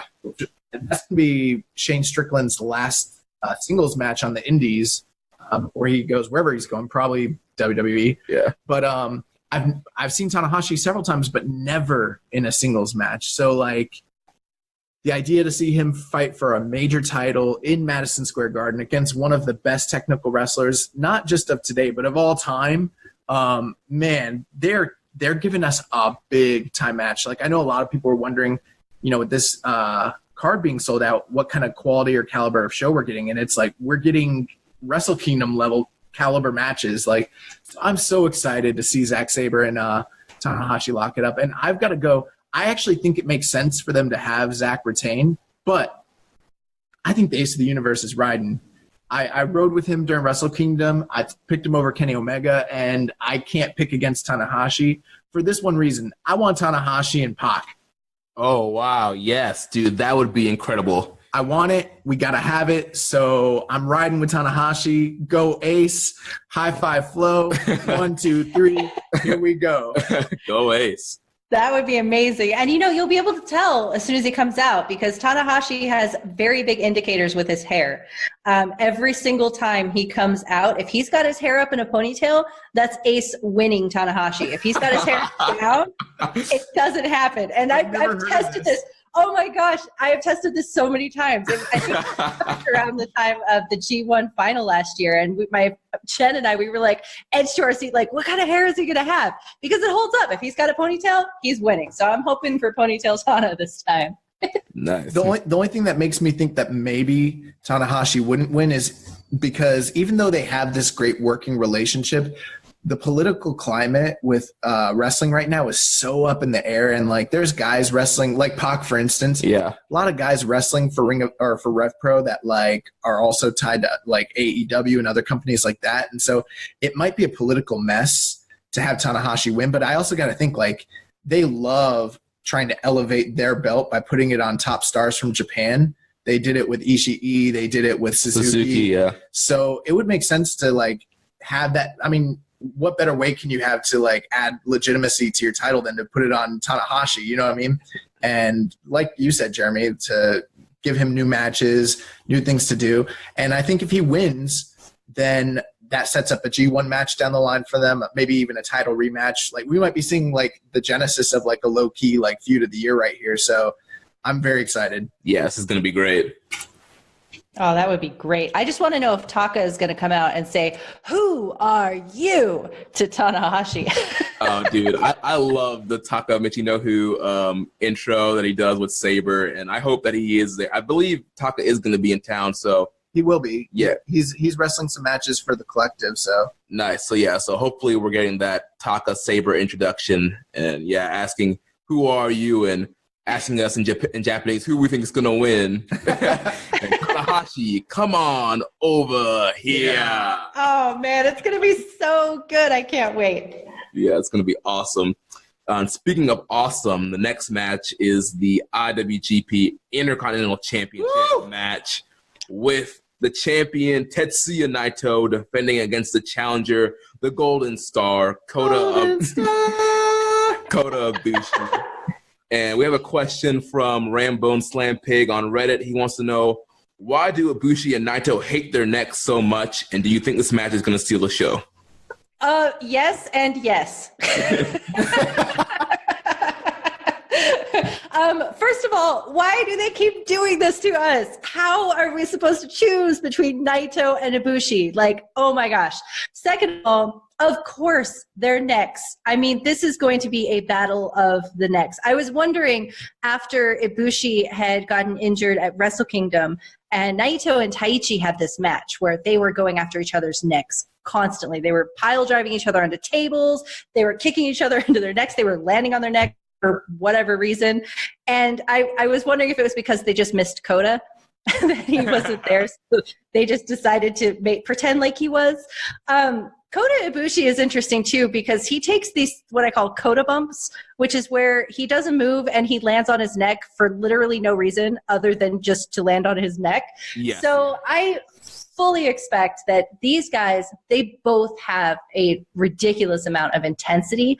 And they both have a dramatic sense of daring. They're constantly daring themselves to push harder, and they're daring each other to push harder. So just like Ishii or Suzuki relishes in pain that is dished out to them, they relish in the idea of competition in flight and strength. So I fully expect that this match is going to steal the show, blow the roof off, and I think Kota Ibushi is going to win in this match. I think that if he does, this might set Naito up for an incredible run at the G1.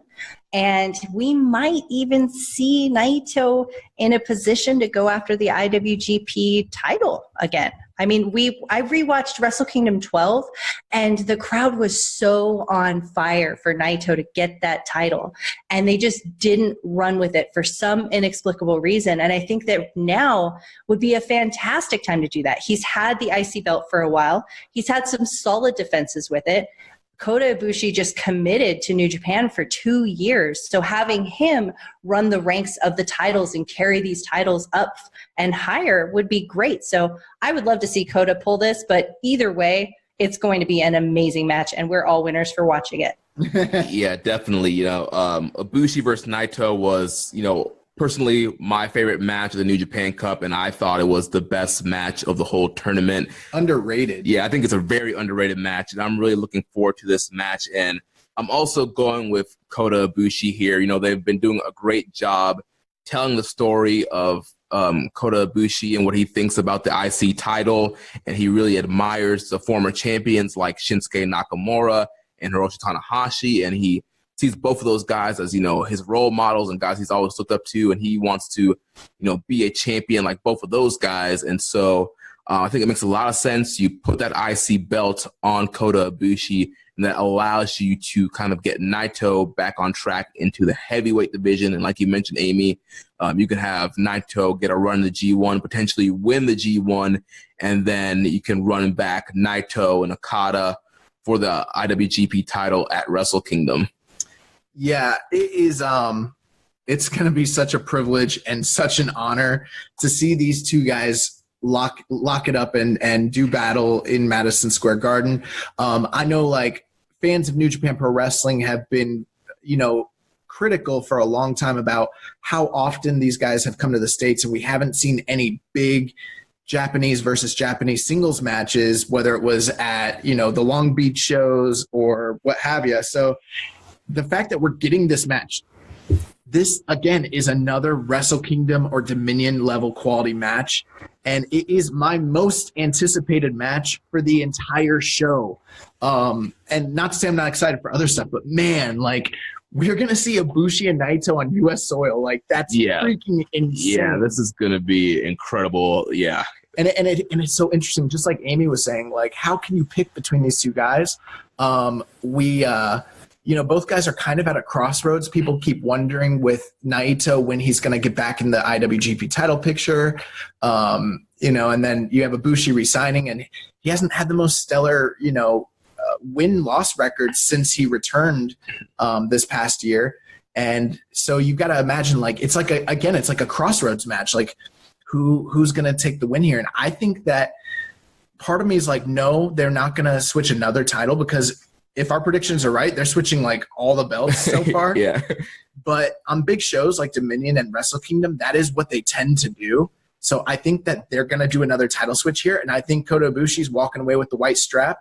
And I think, later in the year, Naito's going to have a run at possibly winning the G1. So I'm very, very, very excited. This is the match to look out for. If they're given the amount of the time that they're allowed, there's no way that – I don't know if any other match could – from an athletic standpoint and an in-ring standpoint, actually outdo this match. I just don't know if anyone else has it in them to actually do that. Yeah, and I feel bad for the LIJ fans if Naito takes this big loss in Madison Square Garden. Amy, have you come across any of the super passionate LIJ fans on Twitter? Oh, yeah, absolutely. And, I have something to say for them, that if Naito drops this title, the G1 is right around the corner. So there is still hope for Naito. And this is LIJ's year. I mean, they are killing it in New Japan right now. So I really don't think that if Naito drops this belt, that means that this is a definitive loss for Naito. I think that this is a potential gain for him down the road. Yeah, that was the point I was trying to make when I said it was a crossroads match, but I couldn't articulate it because I was forgetting. But that has been like a reoccurring theme and story for Naito ever since he lost that crucial match to Okada back at WrestleMania 12 or Wrestle Kingdom 12, is that he's constantly winning, but when it comes to the big shows, more often than not, he's suffering these big, crucial losses that makes the LIJ diehards just be up in arms and wonder, like, has Gato lost his freaking mind? And it's hard to imagine that you have this top guy. He's still arguably the most over star in New Japan Pro Wrestling, and then he's going to come to the States and drop the belt to Ibushi. Like, that seems crazy to me. But, I can just imagine what Showbuckle's redemption story video is going to be like when this guy goes from losing in the Garden and then turns around and potentially gets a title shot at Wrestle Kingdom. Like, that's such a redemption story. So, I mean, they could go either way with this, but it does seem like now's the time for Ibushi. Absolutely. And, it would also be poetic if all of our predictions that I'm assuming that they will all line up towards the end are correct, that this will be the year of redemption for New Japan. And if that's the case, then what a story that would be to watch play out. Yeah, it'd be awesome. I can't wait. 5 stars. 7. No. Yeah, 7. Oh, real quick, Amy, do you believe that you can get more than 5 stars, or you think it caps at 5? Oh gosh. Oh man, I didn't know I was going to walk into the Meltzer trap. Okay. I think that, 5 stars is great. I think that giving Okada Omega 4 7 stars was enough of a differentiation to let people know that definitively this is one of the best wrestling matches of time. So I think that in that case, that those things are certainly warranted. I do think the waters get a little murky once you start rating a lot of matches in 5.5, 5 1/4, 5 3/4. But I personally don't have a problem with it enough that I would stick a line in the sand and make a stand on it. So I'm either or. I'm okay with it. Oh, I have a line in the sand. 5 is the top. So you can't go above 5. That's what it is. I think the whole system's broken. You know, I'm all about expanding, you know, horizons, breaking boundaries, breaking limits, and you know, if we get some, you know, Okada Omega-like performances, I'm fine with a 6, a 7. Heck, let's get an 8-star match sometime this year. Let's do it. It's not real, bro. 10 stars, man. We're going for 10. Let's do it. Yes. So now we're going to move to the semi-main event of the card. It's the Ring of Honor World Title match, as the Ring of Honor World Champion, Jay Lethal, will defending against the villain Marty Scurll and the leader of the Kingdom, Matt Taven, in a triple threat ladder match. What are your thoughts, Amy?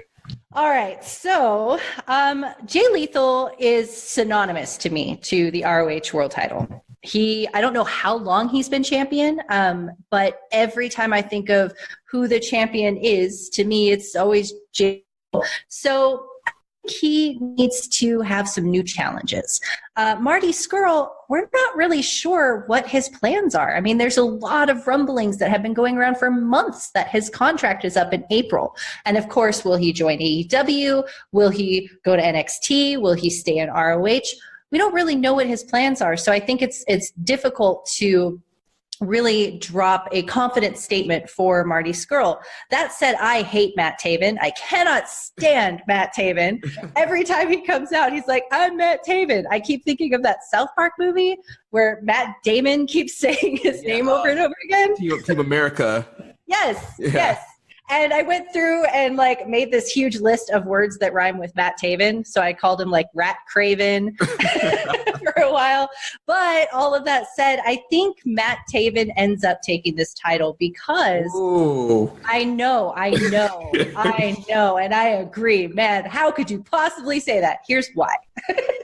Because I think that this will give people both in ROH and in New Japan when they visit, like something to rally around. And as we saw with Jay White, it's interesting when you have someone who is so devious and so rude and so sneaky to be a real villain and to have feuds and rivalries and something to climb towards, an obstacle to overcome. So I think Matt Taven will end up being something like that for ROH for their world title. And I think that he's going to probably end up taking it, and I'm going to hate it. Man, young boy, what are you thinking?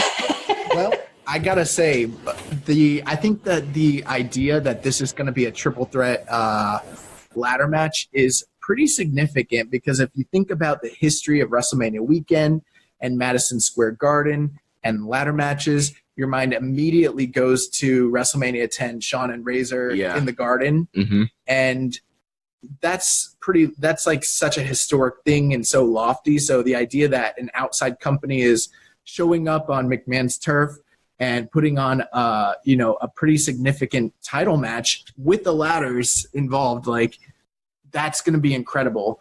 Plus, these three guys in particular, they're not going to want to be upstaged in any way by the New Japan talent that are preceding or following them. So they have a big bill, in front of them that they have to fill. The idea that they can stand up and have a good showing right after the Naito and Ibushi match, and then they're going to be followed by Okada and Jay White. They're going to have to show up. And luckily enough, Ring of Honor has such an incredible track record. I'm not the biggest Ring of Honor fan, but they have such an incredible track record of putting on incredible ladder matches that I just got to imagine that all three of these guys, they know what's at stake. They know that they are at this point seen as, and I don't mean to be mean, but like kind of like second-rate players. And this is their chance to kind of step out of that role and put on something that is going to be forever memorable. And it's very similar how we talked about like at Dominion last year when Jericho and Naito had a big bill in front of them, and they kind of just did like an incredible street fight and something that was totally different from, Kenny Omega and Okada. That's what we're getting here. We're getting something that's entirely different from the two matches that they're sandwiched between. So they have every opportunity to just like blow people away and give people a palate cleanser and do something that's going to really like shock and awe people. And I got to say, I have for a long time said I'm not going to go with this guy. And I don't know what his contract situation is, but it seems to me if I was booking and if I have him under contract for even a few more months, I'm going to go with Marty Scurll. I think Amy has a great point that Matt Taven winning is a very viable possibility, especially with how many face wins for title matches there could possibly be.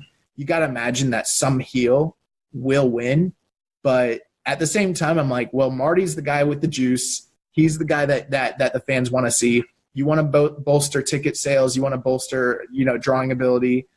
It's past the time of Jay Lethal. I don't think Matt Taven's the dude that's going to really be pushing the envelope. You go with Marty. That's what I would do. And, just like you, Amy, I also hate Matt Taven and cannot stand him. And I do see the very good possibility of him winning the title.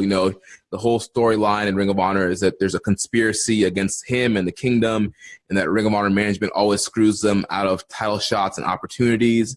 They had the big match at the anniversary show where the match of Jay Lethal went for an hour and was a draw. So I could see them, being a ladder match, not pinning Jay Lethal as a good way to get the belt over on Matt Taven. However, I hate him so much that I have to go with the villain, Marty Scurll. Like Josh said, Marty, he still has that kind of the elite aura on him, and he's one of the most popular guys in Ring of Honor right now. And they have the whole Villain Enterprises thing going with him, PCO, and Brody King. So I think you put the belt on him until his contract runs out. There's a big NWA title match he has later in April against Nick Aldis, and so they can make that a champion versus champion match. They've already teased that on TV, so I think they can go in that direction, have the Ring of Honor champion versus the NWA world champion, and then whenever his contract is up, you have whoever beat Marty, and then he's off to sunset. If they don't go with Marty now, then that's it. They're never going to go with him. Yeah. This is true. And he really does. I mean, he has been so popular, so fun to watch, and he's been there for so long. So, of course, that would be a great option for him. And I hope you guys are right. I really hope Matt Taven does not walk out of that carrying a title. I hope it's the villain that we all really love. I hope that it's Marty Scurll. And especially given the context of that NWA match, I think you're right. I think that having him go in there with the legitimacy of being his own champion in his own right makes a lot of sense. So if I hadn't already given my prediction, that would have totally swerved it, but I'm going to stick with Matt Taven, and I'm still going to hate it, and I hope that I'm wrong. with all the variables that are in play, you got to imagine Matt Taven in a ladder match where there's no rules. There's no way that we're not going to see some balloons popping up at some point and a hatchet and the Kingdom Geeks coming out, those Jags. Yeah, Vinny and TK Orion. Yeah. But on the same side, on the other side of things, you have Villain Enterprises. Marty has backup. So the thing that I'm left wondering, and you watch the product more than me, Jeremy, who are Jay Lethal's boys? Does he have backup? He's got someone watching him? Jay Lethal's main ally has been the Octopus, Jonathan Gresham. They've been an on-again, off-again tag team, and Gresham has always been the one that's had his back, especially in the build-up to the match with him and Taven. Gresham was helping Lethal out, battling the Kingdom. But also, Lethal has kind of had an alliance with Lifeblood, which is Juice Robinson's group, with Juice, Bandito, Mark Haskins, and all those guys. So, they have been fighting for bringing back the honor and Ring of Honor. So you could have, if the Kingdom gets involved, you could have Lifeblood kind of come out and fight the Kingdom off. I think that's the thing to look out for. Lifeblood, Kingdom, and Villain Enterprises will all most likely on some level be involved in this ladder match. Yeah. So we'll have like a honor rumble, but with ladders. Yes. I think all these guys are going to get involved to some degree. Kind of like the TLC match when all their backups kind of showed up. Yeah. I think that's what we're going to see here a bit. Yeah. That would be a lot of fun, and also a really great way for them to stand out where they're sandwiched in between two legendary matches. Yeah. So let's talk about that second legendary match. It's the main event of the evening. It is for the IWGP Heavyweight Championship. The champion, Switchblade Jay White, defending against the New Japan Cup 2019 winner, the Rainmaker, Kazuchika Okada. Jay White. Amy, what are you thinking here? I wonder who might be walking out of this legendary match in a legendary arena with this legendary title. This is the year in New Japan for Okada's redemption. We saw the great betrayal that occurred against him at the hands of Jay White and Gato. We saw him after he lost his title and lost a sense of really who he was. Who is the Rainmaker Okada without the title? Who is he? And so he had to find himself. We saw him sort of struggle in a haze of identity and not really knowing who he was. We saw him find new strengths and friendships forged with people from the most unlikely places in Tanahashi. We saw him create his own strengths with his own pillars and foundations around him. And we saw him come back out at Wrestle Kingdom as the Rainmaker Okada to the most euphoric pop heard around the world. But he lost that match. And his year has been about climbing that ladder and proving his strength. And the New Japan Cup, especially in that match with Ishii, acting as the sort of guardian of chaos for everyone to really prove themselves and prove their merit as they reached the other side. I don't think you have New Japan's biggest star in the U.S. come to Madison Square Garden, face Jay White, only to lose. And not only just lose, but lose again for the second time in a row at their biggest shows. Okada is walking out of there as champion, and this is not going to be a negative on Jay. This will set him up to find his own strengths in the Bullet Club and creating other rivalries. He will be back, but this is Okada's time. He's walking out of there as champion. Yeah, Amy, I agree with every single word you just said. I concur. Yeah. I mean, you know, this whole story they've been telling with Okada and Jay White, Jay has been getting the better of Okada for months and months and months now, and Okada has not been able to get any kind of revenge or comeuppance on Jay White, and, you know, he had the big loss at Wrestle Kingdom, like you mentioned, so I think this is the time to get redemption for the Rainmaker. I think, you know, if they want to create a really special moment, you have Okada kick out of the Blade Runner that nobody's kicked out of yet. Kick out the Blade Runner and have him reverse a second Blade Runner into a Rainmaker clothesline and have him beat Jay White right in the middle, be your new IWGP champion. We get the streamers, confetti, Okada Bucks raining down in Madison Square Garden, everybody just being so happy that the Rainmaker is riding again. And you have him as a champion going into, G1 coming in Dallas. That'll be a draw. Him going into the Royal Quest. That'll be a draw. So, Dominion. Yeah, Dominion. So, yeah, I'm all on the Rainmaker bandwagon. We saw Okada live for the first and only time last year when we attended All In. I know that was in September. I'm trying to remember. When he came out, did he come out to the Okada theme or was it the Broken theme? I'm pretty sure it was the Broken theme. And he still had the pants on. Yeah. So we've never really seen Rainmaker Okada. In the shorts and the regular music, yeah. And Amy, you were alluding to the fact that he had one of the most ungodly pops during Wrestle Kingdom this past year. And it's not because he's one of the greatest of his generation. It's not because he's the ace of this modern time. It's because the shorts came back. You know, I have to say one of the things that's been cracking me up, especially with Tanahashi and Okada as they've been tagging together, has been when Okada rips off the robe and he has his shorts and everybody's cheering. And then Tanahashi takes off his robe and there's nothing. And he's like, dude, what? Like, no, man. It is all about the trunks. Yeah, there's an interview on YouTube with Okada. They're talking about Madison Square Garden and why it's important. And the interviewer asked him, why'd you switch back to the shorts? And he was like, I was just getting too much, hate about the pants. I was getting too much negative feedback. He's like, I didn't think it was that big of a deal, but I had to switch it back. I loved the pants, though. I mean, I know, I did. And I know that I am in a minority here, but I did. I loved the way that they accentuated his drop kicks. I loved the way that they flowed in the air. I really loved them. So I was kind of sad when they were gone, but I'll take it if I get Rainmaker Okada. You can have the pants. On our show, as soon as he displayed those pants and debuted them, I went on tangents. We have our annual awards, and we were talking about feud of the year, and we had people writing in being like, the feud of the year should be the young boy Josh Smith versus Okada's pants. Like, man, it was some serious. You want to talk about heat? That was some serious heat right there. I was saying that like every day that he wore the pants, New Japan's profits were dropping, that they were losing money. But when he debuted those shorts, the pop in our living room from me specifically, I freaking lost my mind. I thought I was going to break the TV because I thought like the amount of like how much I was jumping up and down. I thought like the TV was going to fall over. Like I freaked out. So you got to imagine like when he pulls those, whatever it is, the thing he wears, his robe or whatever, and reveals the shorts, I never thought that I would like pop so hard for another man just wearing shorts. You know what I'm saying?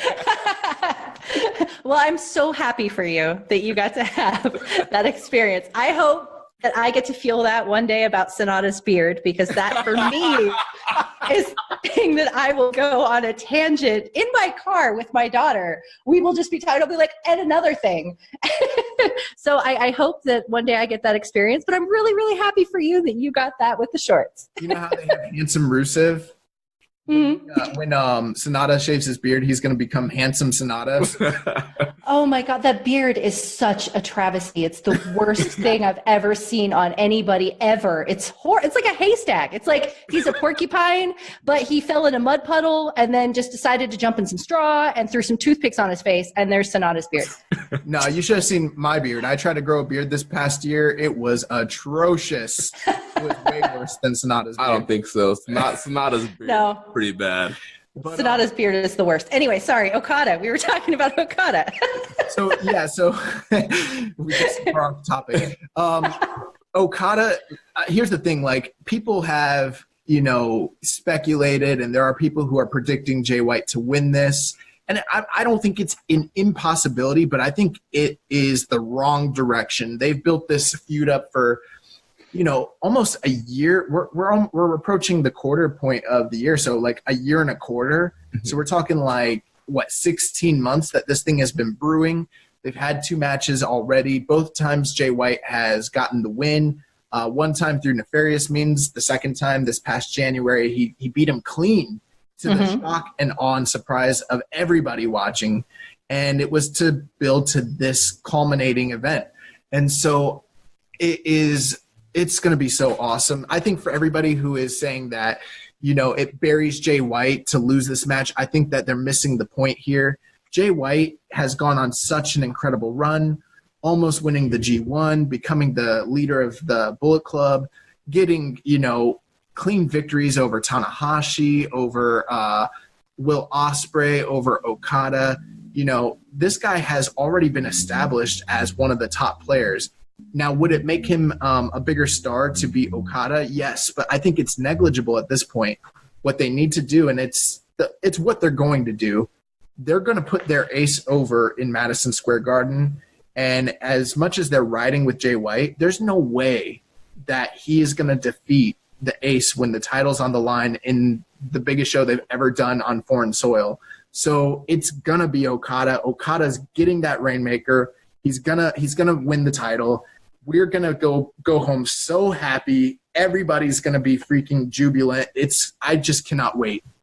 Oh, absolutely agreed. And there's 2 things here, right? So there's Okada needs to leave this as champion, because Okada losing this, Jay winning, is going to harm Okada far more than it would elevate Jay at this point, because we've already had Okada suffering major losses from Jay in his climb back to the Rainmaker. So there's that, but there's also, just the sheer euphoria that everyone would experience, but also this does not diminish Jay White as his IWGP champion reign. I mean, we had a guy who nobody expected would become the champion this year. I remember talking about this with a lot of people, and they were like, no way, you're crazy. There's no way that this is going to happen.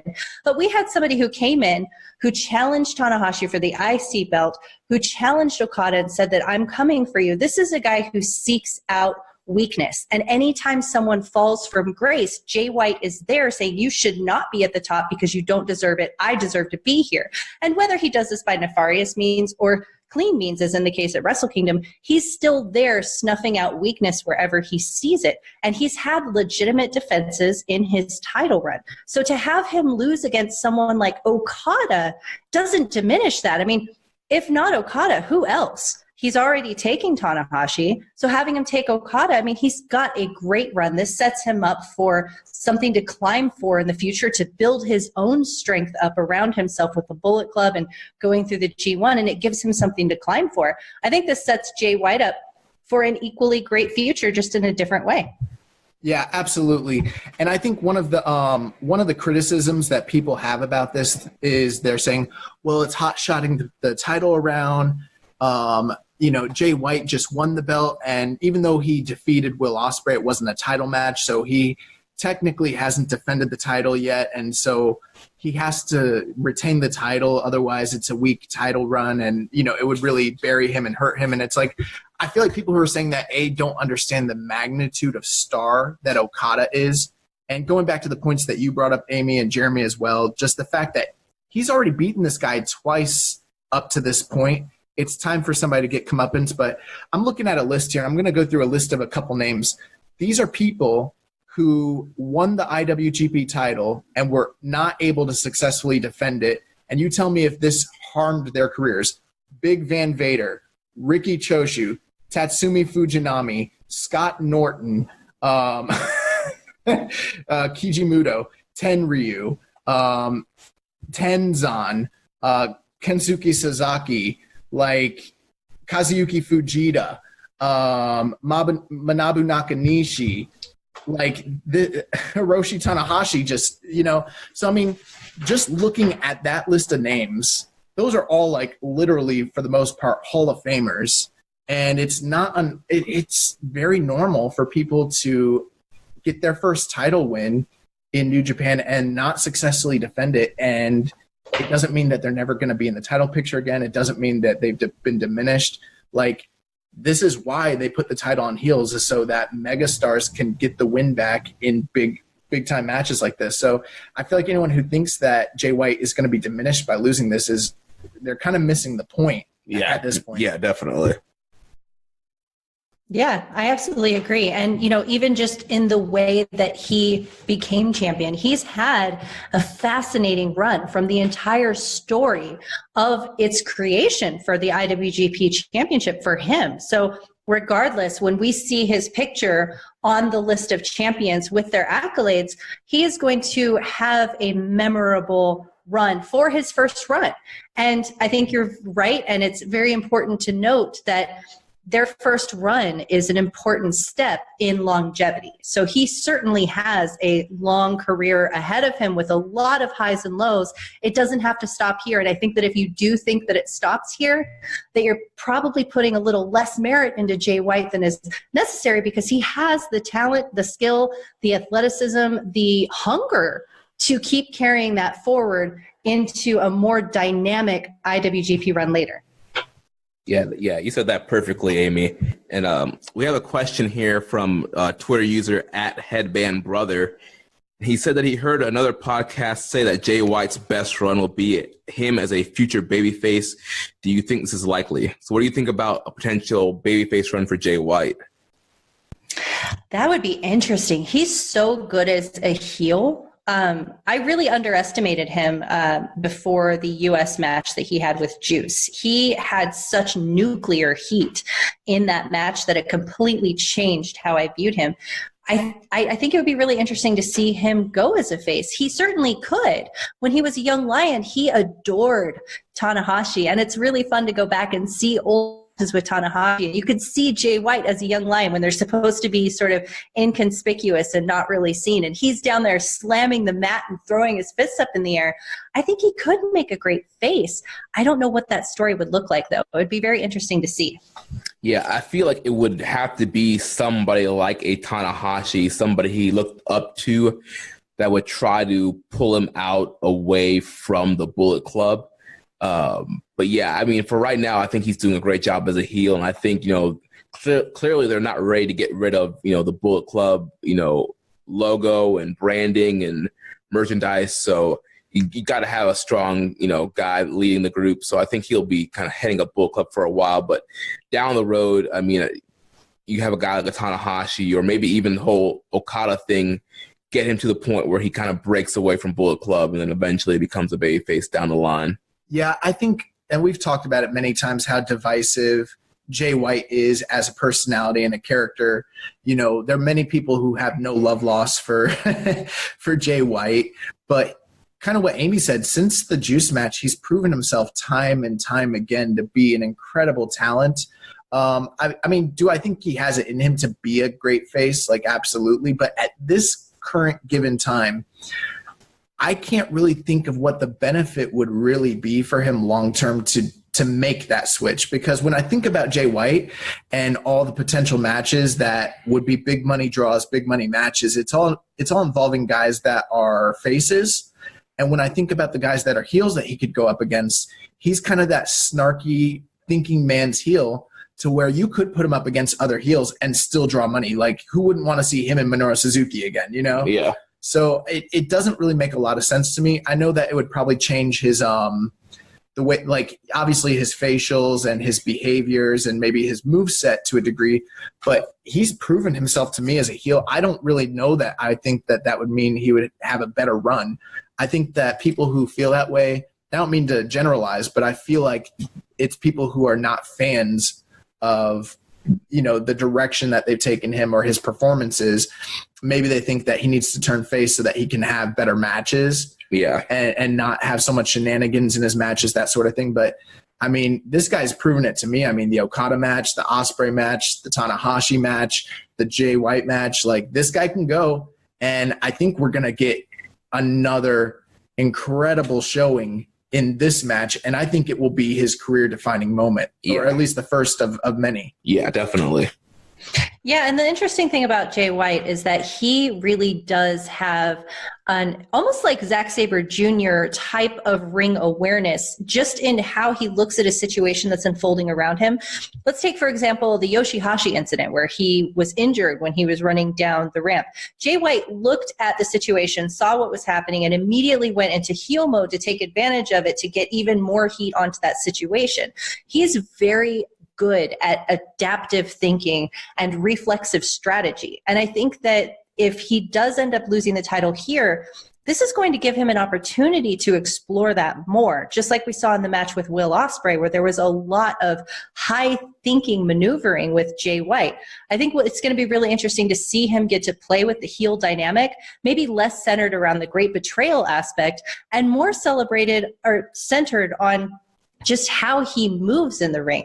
Maybe there's interference from the Bullet Club, sure, but maybe it's just on Jay White's prowess and heelish nature alone that gets him over on these matches. And I think he really has a great opportunity to explore that and expand that going forward. Definitely. And, I love that you brought up the whole thing with Yoshihashi, falling and him capitalizing on that to make the moment better. We also saw that during the U.S. title match against Juice Robinson when Josh Barnett tried running in the ring to get him, and then he was egging on Josh Barnett and just getting more heat out of the situation. So I think he's very good on thinking on the fly, being on his toes, and knowing how to capitalize on moments to generate heat and get himself more over. And I think he's a very cerebral wrestler. Like you mentioned, great ring awareness, great ring tactician. He knows what's going around. He's always aware of his surroundings, whether stuff is supposed to be happening or whether it's not supposed to be happening, and kind of turning that into his favor. Yeah, absolutely. You guys said it so perfectly. Like, I don't know if I have much more to add to that. The one thing I think people are somewhat concerned about, though, when it comes to this match is that we're going to get some of the shenanigans and tomfoolery that we've had with his matches in the past, specifically his run through the G1 or some of his other singles matches, where I think people are worried about Bullet Club interference or Gato or Jado. And I feel like it would be very, very crucial and important for them to limit that sort of thing. Obviously, I think Gato will be involved to some degree, and I think that if he does get involved, it will probably play into the storyline that we've seen with, obviously, we all know Gato's history with Okada, So I'm not opposed to that to some degree, but they really need to limit that and let these guys go out there and, really just showcase what they have. Because otherwise you don't want to leave a bad taste in people's mouths or tarnish this match with like a Fale interference or GOD or something like that. Like, you want to let these guys go out there and showcase what they have on the biggest stage. One thing that Jeremy had asked, and I think it's something we need to really consider, are we going to see the first kick out of the Blade Runner? I think we should. That is an interesting question. I don't know if we should, because I do think that while that would be fantastic and incredibly great to see, especially with their story and their history together, I think that if they preserved it, that the match wouldn't lose anything. I think if anything, having that preservation for Jay White would be something worth keeping for him if he's going to lose the title, to have that be something. On the other hand, if he does kick out of it, it does show the strength of Okada. It does show this sort of impervious force that he's become. So it would tell a great story, but I don't think the match loses anything by having the Blade Runner preserved. Yeah, and I completely agree with you. And, I don't think, like you said, it's not going to ruin the match or anything if he doesn't kick out of the Blade Runner. But I just think it would make a great false finish. I mean, when he hit the Blade Runner at Wrestle Kingdom, I thought he was going to kick out, and he didn't. And I was stunned. Oh, so it would be a great callback to that then. Right, yeah, it would be a great callback. And you would have that whole Madison Square Garden arena, all 18,000, however many people it's going to be. Oh, we'd be so freaked out. Yes. The draws would be dropped when he hits the Blade Runner, and the referee's counting 1, 2, and your heart stops, and then Okada kicks out at the last second. The roof will explode off of that building. Yeah, because that tension would be released. You're absolutely right. Yeah, no, if it happens, that would be great. If it doesn't happen, that's fine. But if it happens, yeah, man, because I would be so set to just cry. I hope that, because I got to imagine it's Red Shoes. I hope he's counting faster than you just did, Jeremy. But no, absolutely, because, keep in mind, it's something that people have been talking about online, and it's something that the commentators have brought up, is that for the past year, the whole thing with Jay White is how he studies his opponents, and he's able to catch the Blade Runner out of nowhere. We see him do it to Dave Finlay. He did it to Kenny Omega. He's done it to Tanahashi. He's done it to Okada. Goto. All these guys where he just catches them out of nowhere, and then that's the finish of the match. And so there's two ways I could see it going. I could see it where they might preserve it, and he catches Okada, and you think he's about to land it, and Okada has some sort of special counter stored, and he reverses it and then, gets out of it. Or we could see it where he lands it, and they do it at a pivotal moment, which they're so great at doing, and then Okada kicks out and people lose their minds. We could even see both of those things occur in the same match. That was great.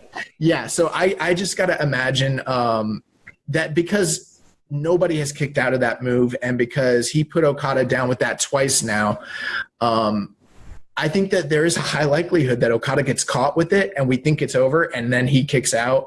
And if you're going to have anybody finally kick out of that, Okada's the guy that has to do it. Yeah. Yeah, because it doesn't diminish it if it's Okada. It's not somebody else. It's Okada. And also, it would be really interesting if we did see a reversal situation, because that's one of the things that Okada and Tanahashi, Okada was so well known for during, where he was studying his opponents and making sure that he wasn't caught off guard the next time. So having that sort of mental acuity play back in Okada's toolbox again, as he's come back as the stronger great Rainmaker again, would be really great to see. One place where I told Jeremy I could see them potentially doing it, and I don't think he should hit it here, but maybe get close to doing it, is Okada hits the drop kick, he stands up, he lifts his head in the air and he does the Rainmaker pose, and then suddenly Jay White pops up and sets him up for the Blade Runner, and I'll be like, oh my God. Oh, that would be so cinematic. That would be great. Oh man. So we are all in favor. We have unanimously decided Okada's regaining the IWGP title in New York. Yeah. Yeah, that's the way it has to go. I mean, how can you not close out Madison Square Garden in New York on WrestleMania weekend on your biggest show in the United States without that euphoric cheer? Everybody walking out just in awe of the matches that they've seen and the match that they just ended it with. It would set the tone for the entire night as one of the most memorable events that anyone has ever attended. And that's some stiff competition with WrestleMania weekend. Yeah. So to have that be something that you walk out on has to be the high point of everybody's night. And also, I think it would do a great thing in just building back confidence and favor with American New Japan fans. You know, there's still a lot of sour taste in people's mouth after the visa issue and the New Beginning tours. I mean, we can tell that by the low ticket sales for the Dallas show. So them, you know, coming out, doing all these big one-on-one matches and then ending it off with Okada winning the belt, I think will put everybody in a positive spirit, and we might see some ticket sales rise for that G1 show in Dallas, and just American fans just having a better taste in their mouth. Yeah, I agree. Absolutely. And the G1, I mean, that's the G1. It's not the G1 special. It's not a G1 affiliated show. This is the G1 that they are kicking off in the United States. This is a Japanese tournament. They don't kick this off in the United States, but they are this year, which means that we are going to see the G1 matches starting in the United States, in Dallas. And I'm so excited, and I cannot wait to see it live. And I cannot wait to see who is going to climb up these ranks to try to go after Okada, who will be champion walking out of Madison Square Garden. One last point I'd like to make. So there have been a lot of people who have been kind of soured on the run of Jay White ever since he's been kind of thrust into the main event scene, because even though a lot of people have acknowledged that he's skilled and that he's talented, you know, the working standard of match quality in New Japan is so I mean, we talked about it earlier, 5-star matches, 6-star matches, 7-star matches, you know, and it's such a lofty thing to live up to, the legacy that's been left behind by Okada and Kenny Omega and Ibushi and Naito and all these guys who have these match of the year caliber matches. And Jay White, as talented as he is and as much as he delivers on the top end stage, he still has yet to reach one of those elusive match of the year level type matches. And I think a lot of people were saying that if he was going to do it with anybody, it was going to be Okada at Wrestle Kingdom. And then they had a 15-minute match. Yeah. And that match was incredible, but there were still naysayers. There were still people who were down on it.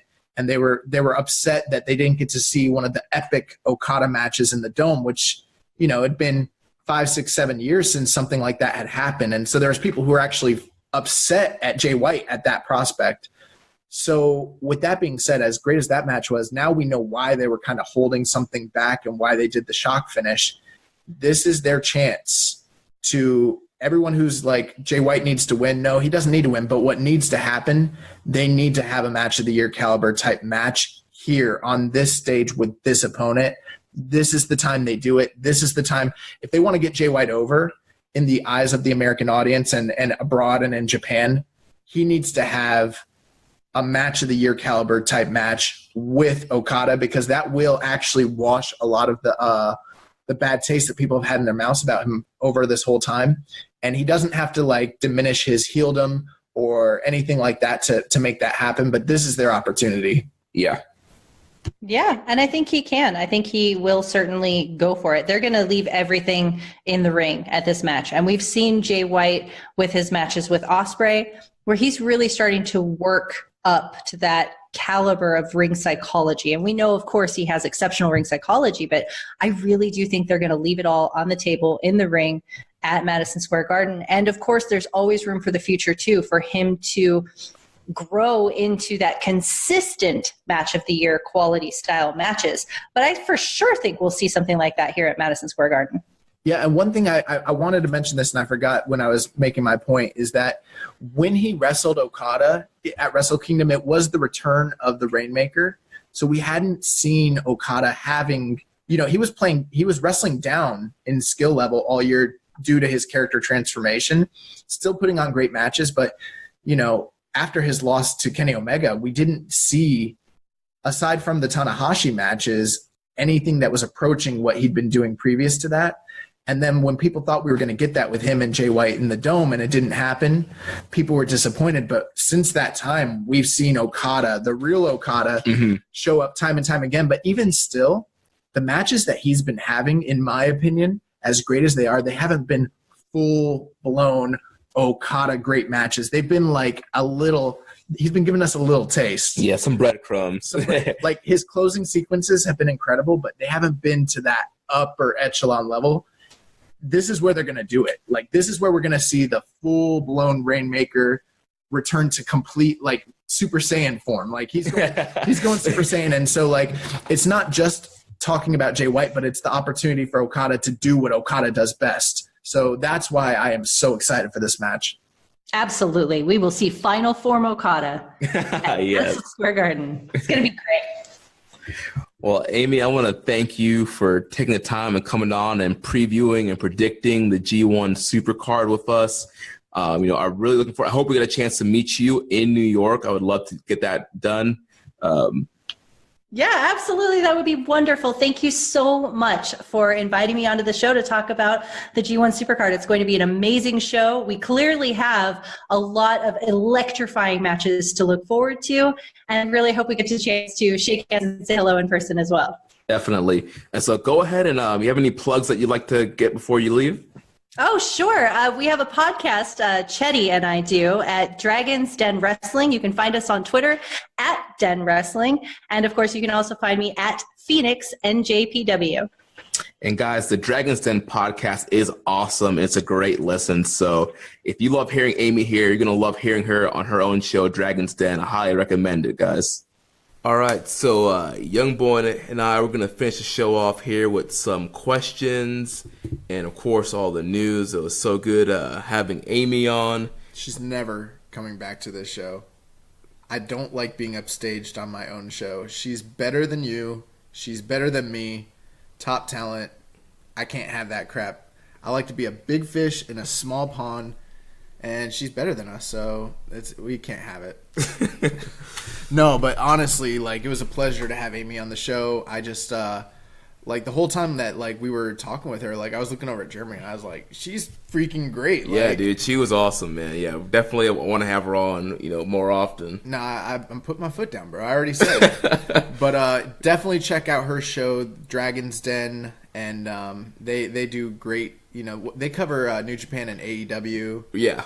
And whatever they want to cover. Yeah, it's more of a freestyle kind of thing, but it's mainly New Japan and AEW. Yeah, and it's funny, like, before we even start recording, we were just chatting it up, and there was, like, a lot of stuff that was, like, gold that we were like, all right, we have to record this because we're missing everything. So Thank you, Amy. Thank you for coming on the show. Like, truly, like, I was like, man, she's, like, our best guest we ever had.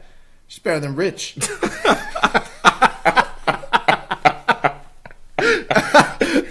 Oh, my gosh. What up, Rich? Man. All right, so first question here comes from our boy Muzza. First of all, he says, how to sell out Suplex Mania. Step 1, Muzza vs. Young Boy, trivia quiz. Step 2, question mark. Step 3, profit. Then he says, for a serious question, do you think they should increase the amount of participants in the Best of the Super Juniors from 16 to 20? Well, first off, let me just start by saying we're already sold out. And so you're correct. You could book me and Muzza, it's going to be a sellout. No Muzza, still a sellout. What's the common denominator? Josh Smith's a draw, baby. Nah, I'm hoping people show up. I'm really, really, like, I'm sure people will. Yeah. Like, it's going to be an awesome event. Hey, worst case scenario, it's us just chilling at Hooters watching WrestleMania. Us. But I don't think they need to increase the amount of competitors for the Best of the Super Juniors. I mean, I get, like, exhausted. I thought it was great that they increased the number of competitors for the New Japan Cup, but that was a single elimination tournament. I mean, if you increase it by, like, 4 more guys, that's, like, a lot more nights. I don't know if that's necessary. Yeah, I mean, I think for Best of Super Junior, I'm fine with 16 mans, 2 blocks of 8. I think that's the way to go. I don't think we need to have 20 guys in there. What I wouldn't be opposed to is multi-cameras. For the whole tour. For the whole tour. Not necessarily, they don't have to do full production, and they don't have to, do commentary necessarily. But if they had more camera angles, because we've seen them do that this year, they still had some single camera shows for the World Tag League, but for the most part, they had multiple cameras. Yeah. And we saw a little bit of that at the Best Super Juniors last year, but I'd rather see them step up in the production level on the current shows that we have now, as opposed to expanding the number of shows. Because it's daunting watching. Who watch aside from us psychos, who watches the whole entire New Japan Cup? Yeah.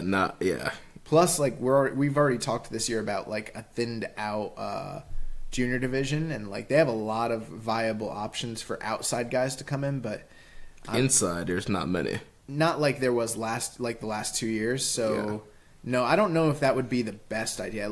I wouldn't be totally opposed to it, but it does feel like it would almost a little bit water it down. Yeah. As opposed to, I say improve what you're working with right now, Yeah. Maybe, in the future, maybe. Yeah, maybe if they get a more loaded division. That's more shows for them to have to sell, too. True, yeah. So, good question. Next question from Reddit user, why did you do that, bro? Do you think Ishii could be the Chaos Mole? I say this because Ishii is the only Chaos guy that hasn't been across the ring from Bullet Club since Jay White betrayed Chaos. Well, we talked a few weeks ago. We don't even know if they're still doing the Mole storyline. Yeah, we kind of said I feel like that was something Jay White just said to kind of rattle Okada and the Chaos. The only thing that leads you to believe that maybe there was some validity to it was the amount of times they brought it up on commentary. Right. Yeah. But yeah, sometimes it's the English commentary. They're out there with a chicken with their head cut off. They don't know what's happening in the company. They're just trying to make this shit work. You know what I'm saying? Especially I definitely could tell during this New Japan Cup tour, when the Phantasmo videos were playing, the first night, Kevin Kelly was like, "Oh, I know that music. I recognize that face. That's El Phantasmo from Rev Pro." And then the rest of the tour, he didn't say anything. They're probably like, "Dude, we didn't want you to announce who it was yet." For people who don't know. That's hilarious. Yeah. Yeah. So, you just never know. Next question from Reddit user. I did want to say, though, I really, really don't think that the Mole from Chaos is Ishii. Oh, yeah. That would be literally one of the most radical character changes. The whole thing with Ishii is the fact that, he's this hard-nosed, grizzled, rest on his, what's the word I'm looking for? Rest on his laurels, kind of. No, that's the not wrong. Laurels, but he's his own man, pretty much. Yeah, he's his own man. He's all about his. Usually I'm articulate now. I can't think of the word. His integrity. Yeah. The fact that he's diehard Chaos, through and through. This guy's he's the backbone of Chaos. That's not to say he couldn't turn on them, but think about this. What would Ishii in the Bullet Club look like? Right. If he joins Bullet Club, he's going to end up as a lackey. That would suck. Yeah. Can you imagine him forming a tag team with Yujiro and they're the Tokyo Pimps? And, my gosh. And then Ishii's out here with a cane and a top hat. That shit would suck. Yeah. So no, I really don't think Ishii's. If Ishii's going to turn on them, he should just go solo. Yeah. Yeah, I don't think that would be a good one. I don't think that's the direction they're going. I could be wrong, but I would probably put money on it. There's not a lot of things in life I'd put money on, but that's one I feel fairly certain about. Yeah. Next question from Reddit user Eater of Bread. Which member of Gladius do you most want to release a solo album? So there was this news article that posted on NJPW1972.com talking about this New Japan rock band called Gladius that announced that they are breaking up after all this time. There's whole big news release thing. Honestly, I am not familiar with Gladius. I had no idea what this was or what the heck it is. Okay, so I saw the video on Reddit and it was, there was a music video that just came out and it sounded like it was a J-Metal cover of the New Japan theme song, and it was Tanahashi, Taguchi, Makabe, and Harold Mai. Yeah. And I thought it was just some sort of spoof, but I guess there's more to it. Is Gladius a real band, or is that the name of their band that they're like? That's the name of their band that they're like pretending to be or be. Okay, so he's being facetious. Like, yeah. Gotcha. Okay, because I was thinking like, well, you know, like I was thinking like maybe it's like Jim Johnson, like, you know, the dude that made all the, like, maybe Gladius makes a bunch of the music for New Japan. I don't know. I'm not like inundated enough like to.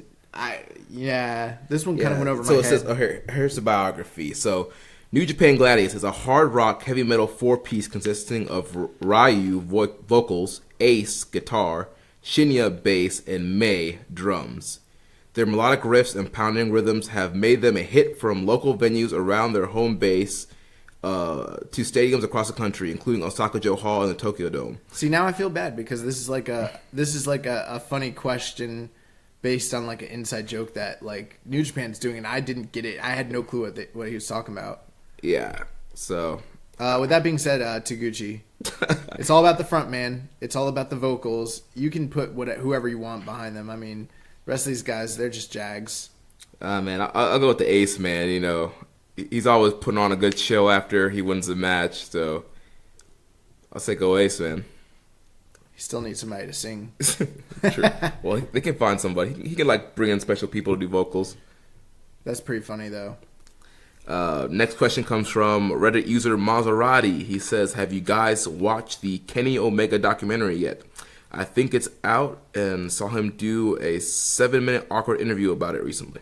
I haven't watched it, but I don't know for sure, but I also at the same time know for sure that Jeremy's already watched it. Yes. I don't know that to be true, but I'm telling you that I know that to be true. Yeah, you walked by when I was watching it the other night. You were? Yeah. I didn't know you were watching it. Like, yeah. When was that?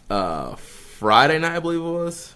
Man, I really don't keep an accounting of like what's on the TV. I didn't know that. Yeah. I just knew that like somehow, some way, when this shit came out, you're gonna be watching it. Like, and I know you already seen it. Yeah, so. Rich hooked me up with a link on YouTube because it's only available in Canada.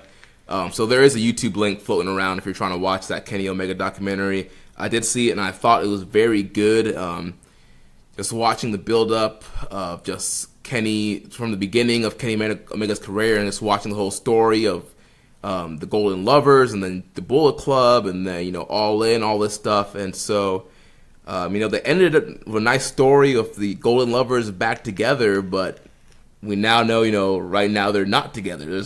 That's where the documentary ended? Mm-hmm. Yeah, that's too bad because, I mean, Kenny has gone through quite a downfall. I mean, he lost the IWGP title in the Dome. He got pinned by Don Callis last week in Winnipeg. This man is washed. This man has lost it. Kenny Omega's done, bro. I hope he never comes back to New Japan Pro Wrestling. And good riddance. Hold on, Chief. Go a little too far on that one. You know, I was mentioning that my brother, you know, just started checking out New Japan, and I wanted to be like, you should watch some Kenny Omega, but I don't want to tell him that because Kenny's gone. So I'm like, yeah, I don't want to like get his hopes up, and then the man's not here. Yeah. Except he's only the greatest wrestler alive today. No, I'm not named Okada. Yeah, kind of bummed. It's gonna be a while till we see him. Hopefully, we'll see him either if we end up going to CEO in June or Fight for the Fallen in July. I'm hoping he shows up on the MSG card. You know what I'm saying? Oh man, that you know what? I'm being facetious, but that could happen. You never know, bro. It's Mania weekend. Crazy stuff happens. Yeah, I would love him to pop up on the WrestleCon Super Show. There was people that were speculating, like, what if he shows up at the DDT show? Which I was like, that could happen. With Michael Nakazawa. You know, I haven't watched Being the Elite since they left. Wow. I haven't watched a single episode, bro. Taking the breakup real. Yeah, bro. I'm Team Ibushi. Oh, man. I stand by my boy.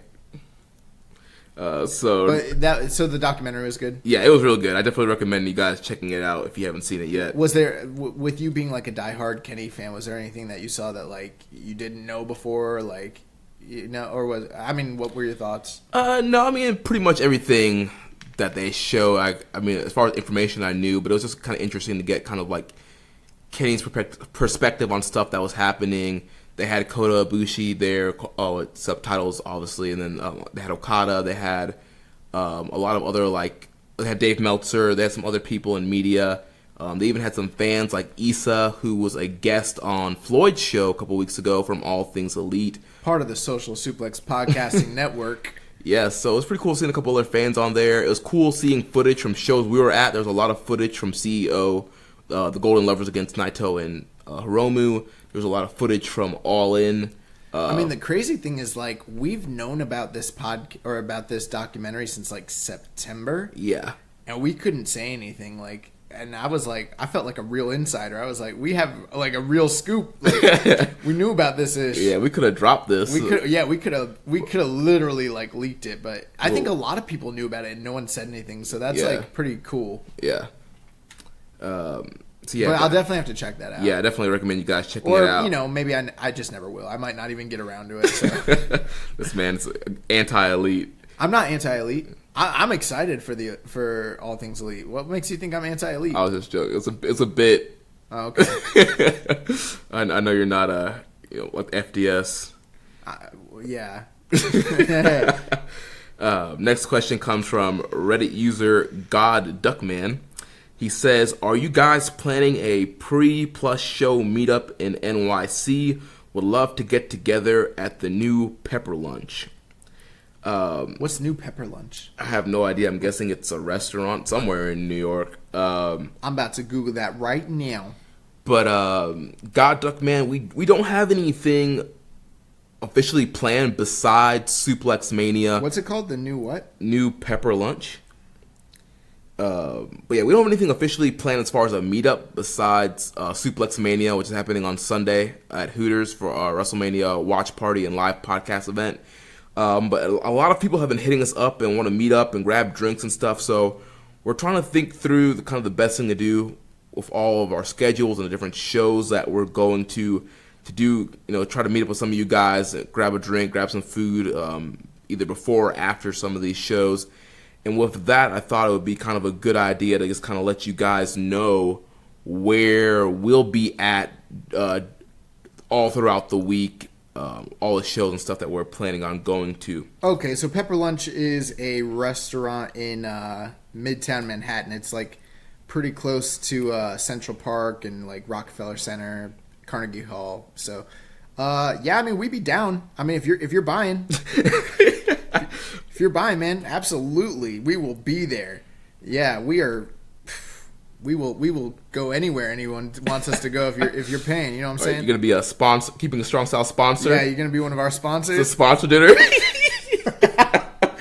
No, yeah, we were thinking. I mean, our schedule. We're gonna go over our schedules here, but maybe before the Garden Show, our Saturday is kind of open. Yeah, we're gonna be downtown. Depending on how cold everything is, I don't know, but yeah. So I mean, we'll figure it out. All right, so yeah, let's talk about our WrestleMania schedule real quick. So Thursday is our kind of the first day we have kind of stuff booked. So you're getting in what time Wednesday? So Wednesday, I believe I land around 3:00. Rich Latta, James Boy, and I are all on the same flight. We'll be landing around 3, and then you're on a later flight. Yeah, I fly out at 8. I'm getting in around 10ish or 11ish. So yeah, I mean, there's nothing I really want to do there. But you're going to be going to the Hooters downtown, the original Hooters, kind of checking everything out. Yeah, we're Suplex Mania. Scoping the area out, just kind of getting a lay of the land, and kind of seeing what our setup's going to be. And then after that, I think we're just going to be chilling. Maybe we might explore the city. Might just be chilling at the crib. Not 100% sure. You're not going to the pizza party? Nah. We might try to figure out, the transportation kind of stuff and where, kind of map out some stuff. But, yeah, not going to any shows Wednesday. So that brings us to Thursday. At 12 p.m., there is a New Japan fan festival happening in Brooklyn. So we're gonna go and check that out. I tweeted out the schedule on our Twitter account at KI Strong Style. It's at a location called Matsuri. It's in Brooklyn. If you're familiar with like Italy, I don't know how many of our listeners are familiar, but this is kind of like a growing trend in big metropolitan areas, like a ethnic warehouse sort of like area with like shops and restaurants devoted to like one ethnic like food group. So like Italy is like all based on Italian food, and so I've been there before, and it's really cool. And it looks like Matsuri just opened up, I think late last year. I think the event's called New Japan Matsuri, and the place is called Japan Village. Oh, that's right. My bad. The place is called Japan Village. It's Japan Village. You're right. Japan Village just opened up a few months ago, basically, and it looks just like a Italy, basically, but it's all devoted to Japanese like culture, Japanese food, Japanese shops. So it makes sense. That's why they're hosting it there. And I mean, this like festival. First off, it's free. Second off, it looks awesome. Yeah, and nobody's been really talking about it. So at 12 p.m. there's an opening ceremony with Jushin Thunder Liger. Then at 2 p.m. there's going to be a special stage performance with Toru Yano. At 5 p.m. there will be a special talk show with Tetsuya Naito and Bushi. At 7 p.m., there will be a special talk show with Hiroshi Tanahashi, and then at 7:50, the closing ceremony also with Hiroshi Tanahashi. So they're going all day, it sounds like. Yeah, but it's going to be really cool. They've got New Japan merchandise. Yeah, dude, they got this like almost like a young boy tracksuit kind of thing. That tracksuit is fire. It's bro. hard. Yeah, they got some towels. They got a tiger mask. Bro, you and me both need to get tracksuits and just walk around the city. Yeah, dude. I can't even imagine the amount of money I'm going to drop on merch this freaking weekend, dude. I'm not. But I am. Like, I don't think I've ever bought a shirt at WrestleMania weekend. Oh, no. I bought a Kaiju shirt that fell apart and is total crap. I'm so pissed. I loved that shirt, and it got ruined the very first time I washed it. I couldn't believe it. But that's... Last year I spent like $20 on streamers though. That you couldn't throw. That I couldn't throw. Oh my god, that was so stupid. But yeah. So yeah, we'll be there for a while, and then. Well, I'm gonna have to head out. So I've got the first show of the weekend. I'm gonna have to make my way to Jersey City. I got to figure out how to use the Path bus system to get over there, because I will be attending Josh Barnett's Bloodsport. Kumite. Yeah, I am so excited. Obviously, the card looks like one of the best cards of the entire weekend, and it's highlighted by the main event. Josh Barnett, the former openweight king of Pancrase, the youngest ever UFC heavyweight champion in history, multi-time grappling champion just across the board. He'll be taking on Puroresu and mixed martial arts legend, Murder Grandpa, the King, Minoru Suzuki, like the second ever king of Pancrase, one of the founders of Japanese MMA.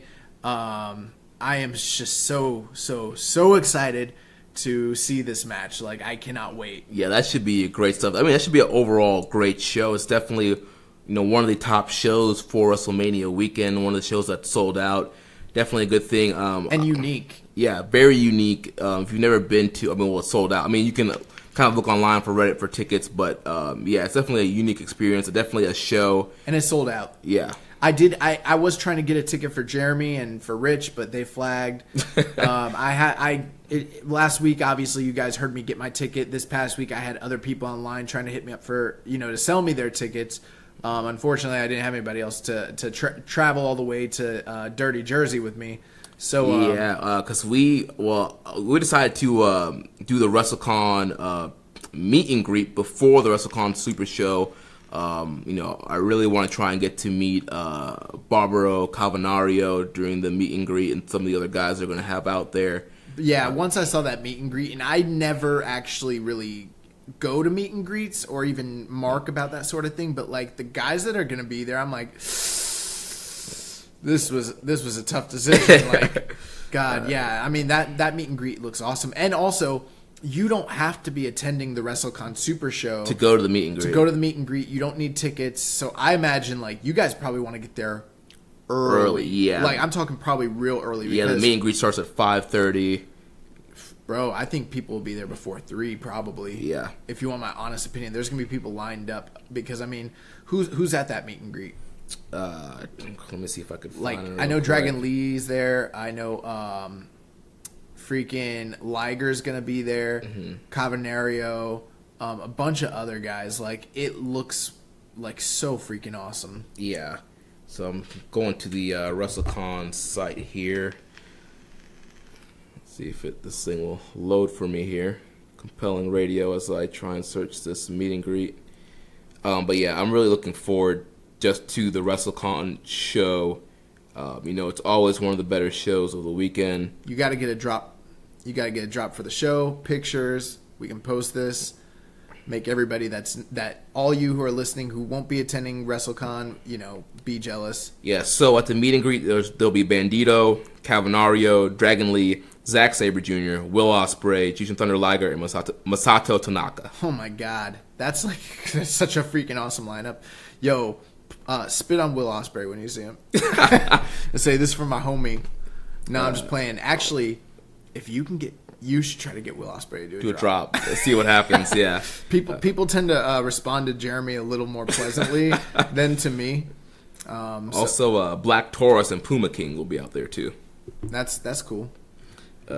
So then we will both be attending the WrestleCon Super Show that starts at 7.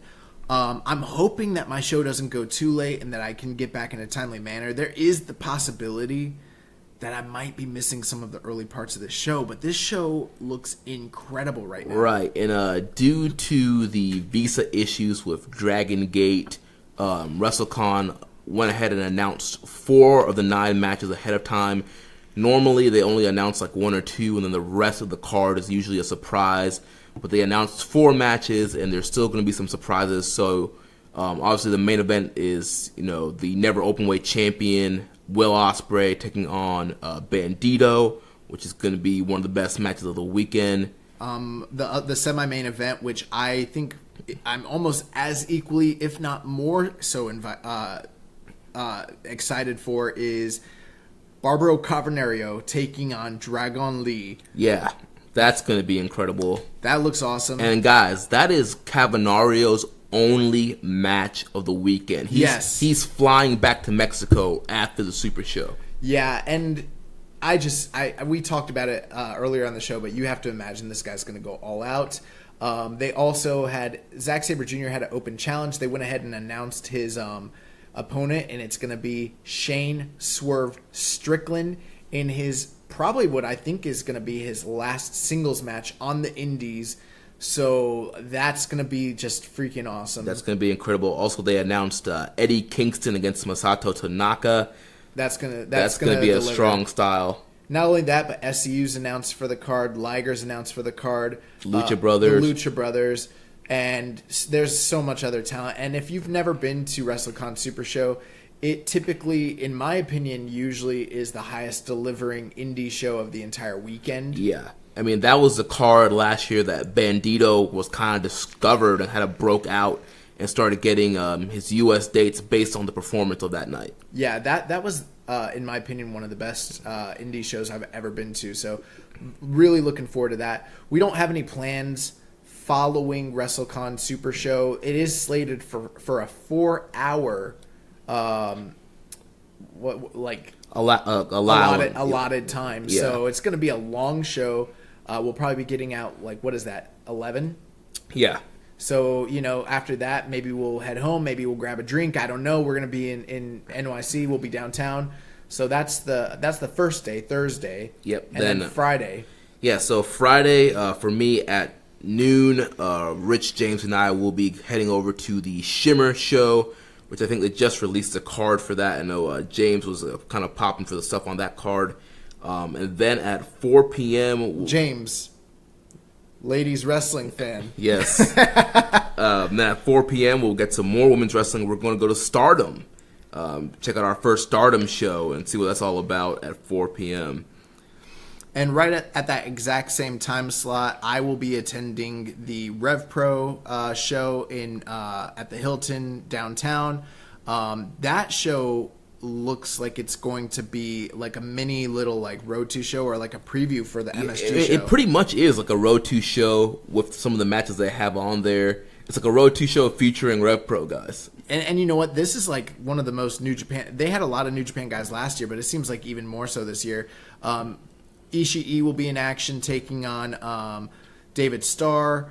Taguchi will be taking on Rocky Romero. Roppongi 3K will be in action. And the main event, which what was the clincher, what made me decide to go to this instead of the Stardom. I keep wanting to say Ice Ribbon, but the Stardom show is the main event will be Hiroshi Tanahashi teaming up with Will Ospreay to take on the team of Suzuki-gun, Minoru Suzuki and Zack Sabre Jr. So I am very, very excited. Do we know, is Will Ospreay going to be on the show? Because I can't imagine. I mean, it seems crazy that he wouldn't be on a Rev Pro show. He's teaming with Tanahashi. Oh, I'm sorry. Yeah. What am I thinking? I just said that. Yeah. No. Okay, so Will Ospreay and Zack Sabre are in the main event. That makes a lot of sense. Okay, disregard. So that will be around the same time slot that you guys are going to Stardom. Yeah. And then later that evening, we will be attending NXT New York TakeOver. Yes, main event, 2 out of 3 falls. Adam Cole, baby, against Johnny Gargano for the vacant NXT Championship. Former real leader of the Bullet Club. Yeah.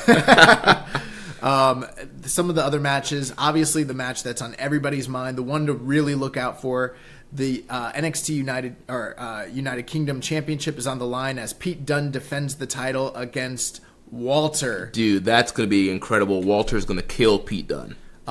There's 3 other matches? Yes, there's an NXT Tag Championship match. The winners of the Dusty Classic, Ricochet and Aleister Black, will be challenging War Raiders for the tag titles. There's going to be It's a lot of New Japan talent on this show. Yeah, there's going to be a 4-way match for the women's title. Shayna Baszler defending against Kairi Sane, Io Shirai, and Bianca Belair. And then the NXT North American title is on the line as Matt Riddle challenges for the belt against the Velveteen Dream. So, I mean, this is a freaking star-studded show. This has every possibility to be the show of the weekend. Yeah. And I actually have never been to a TakeOver. Neither have I, dude. This will be my first TakeOver. I was supposed to go to TakeOver in Orlando, and I let some stuff get in the way. Man. I made some other choices. I had a ticket and everything, and then I just, I didn't attend. But yeah, so I'm really looking forward to that. Later that evening, we don't have any plans. There is a tentative plan. There is a comedy show in Brooklyn thrown by a group called The Squared Circle. It's at a comedy club, and the idea, they've got 6 comics who will be competing inside of a wrestling ring doing comedy. It's like a wrestling-centric comedy show. It's $10. We may or may not attend that. I kind of think that would be something cool to go to, but I don't know. If not, we'll be out there. Yeah. Then that brings us to Saturday at 11 a.m. We'll be attending Pancakes and Pile Drivers. Yes. Which is Shane Swerve Strickland's official last indie appearance. They're building that around his last appearance now. Yeah, I believe it's his team's called The Unwanted? The Unwanted group from Evolve, Eddie Kingston, Joe Gacy, and Kobe Carino. I think they're wrestling OVE, so that will be his. And when we bought these tickets, we didn't know that was going to be his final indie appearance, so that's pretty awesome. The show looks like a lot of fun. There's a lot of multi-man matches. I mean, like, they've got like a Hoss Battle Royal. They've got a tag team gauntlet Dude, that match. tag gauntlet looks fire. I'm not the biggest fan of gauntlets, so I don't know. I feel like a lot of those guys will be hurting by the time that gauntlet shows up. But, I mean, the real draw of this show is unlimited, all-you-can-eat pancakes, plus with your entry into the show, you get free entry into WrestleCon afterwards. So I don't think we were even planning necessarily to attend WrestleCon, but how can you pass up free pancakes? How can you pass up an indie show early in the morning that also gets you into WrestleCon? So it's a triple win. WrestleCon was great to us last year. We were able to. I didn't go. I know. it was me and Rich. We were able to meet the Ace, Hiroshi Tanahashi. We were able to meet Tomohiro Ishii, Minoru Suzuki. I was able to finally meet Shawn Michaels. So Juice? Oh, yeah. Well, we met Juice at the WrestleCon show. I met Juice that night, yeah. Yeah. So, I mean, I did get to go to WrestleCon 2 years ago, but I really regretted not going this past year. So I'm looking forward to that. And, you know, I don't know how long we'll be there, but we're going to be downtown. The good news is the first show of the day is downtown. WrestleCon's downtown. And then later that evening, Madison Square, we're going to be at the G1 Supercard, baby. Ring of Honor New Japan present the G1 Supercard at Madison Square Garden. One of the most historic shows of all time. We're going to be there. I feel honored and privileged to be part of that. And we got some kind of breaking news. So obviously you heard you heard our preview that we did with Amy at the beginning of the show, and we talked about Juice Robinson not having a match on this card, and we were talking about who could answer Bully Ray's open challenge. Well, it turns out that on the Road to G1 Supercard show they did in Baltimore, Juice Robinson has answered Bully Ray's open challenge. Yeah, so I saw somewhere online, and I'm not trying to stir controversy, but I saw something online where people were saying that it's most likely going to turn into those two guys plus Minoru Suzuki. Why are people saying that? Have you seen anything that would lead you to think that they're pointing in that direction? Well, Bully Ray did say one day a video was released of Juice accepting the challenge. Bully Ray replied and said, first of all, Suzuki was afraid to answer my challenge. Second of all, I'm going to kill you, Juice, something like that.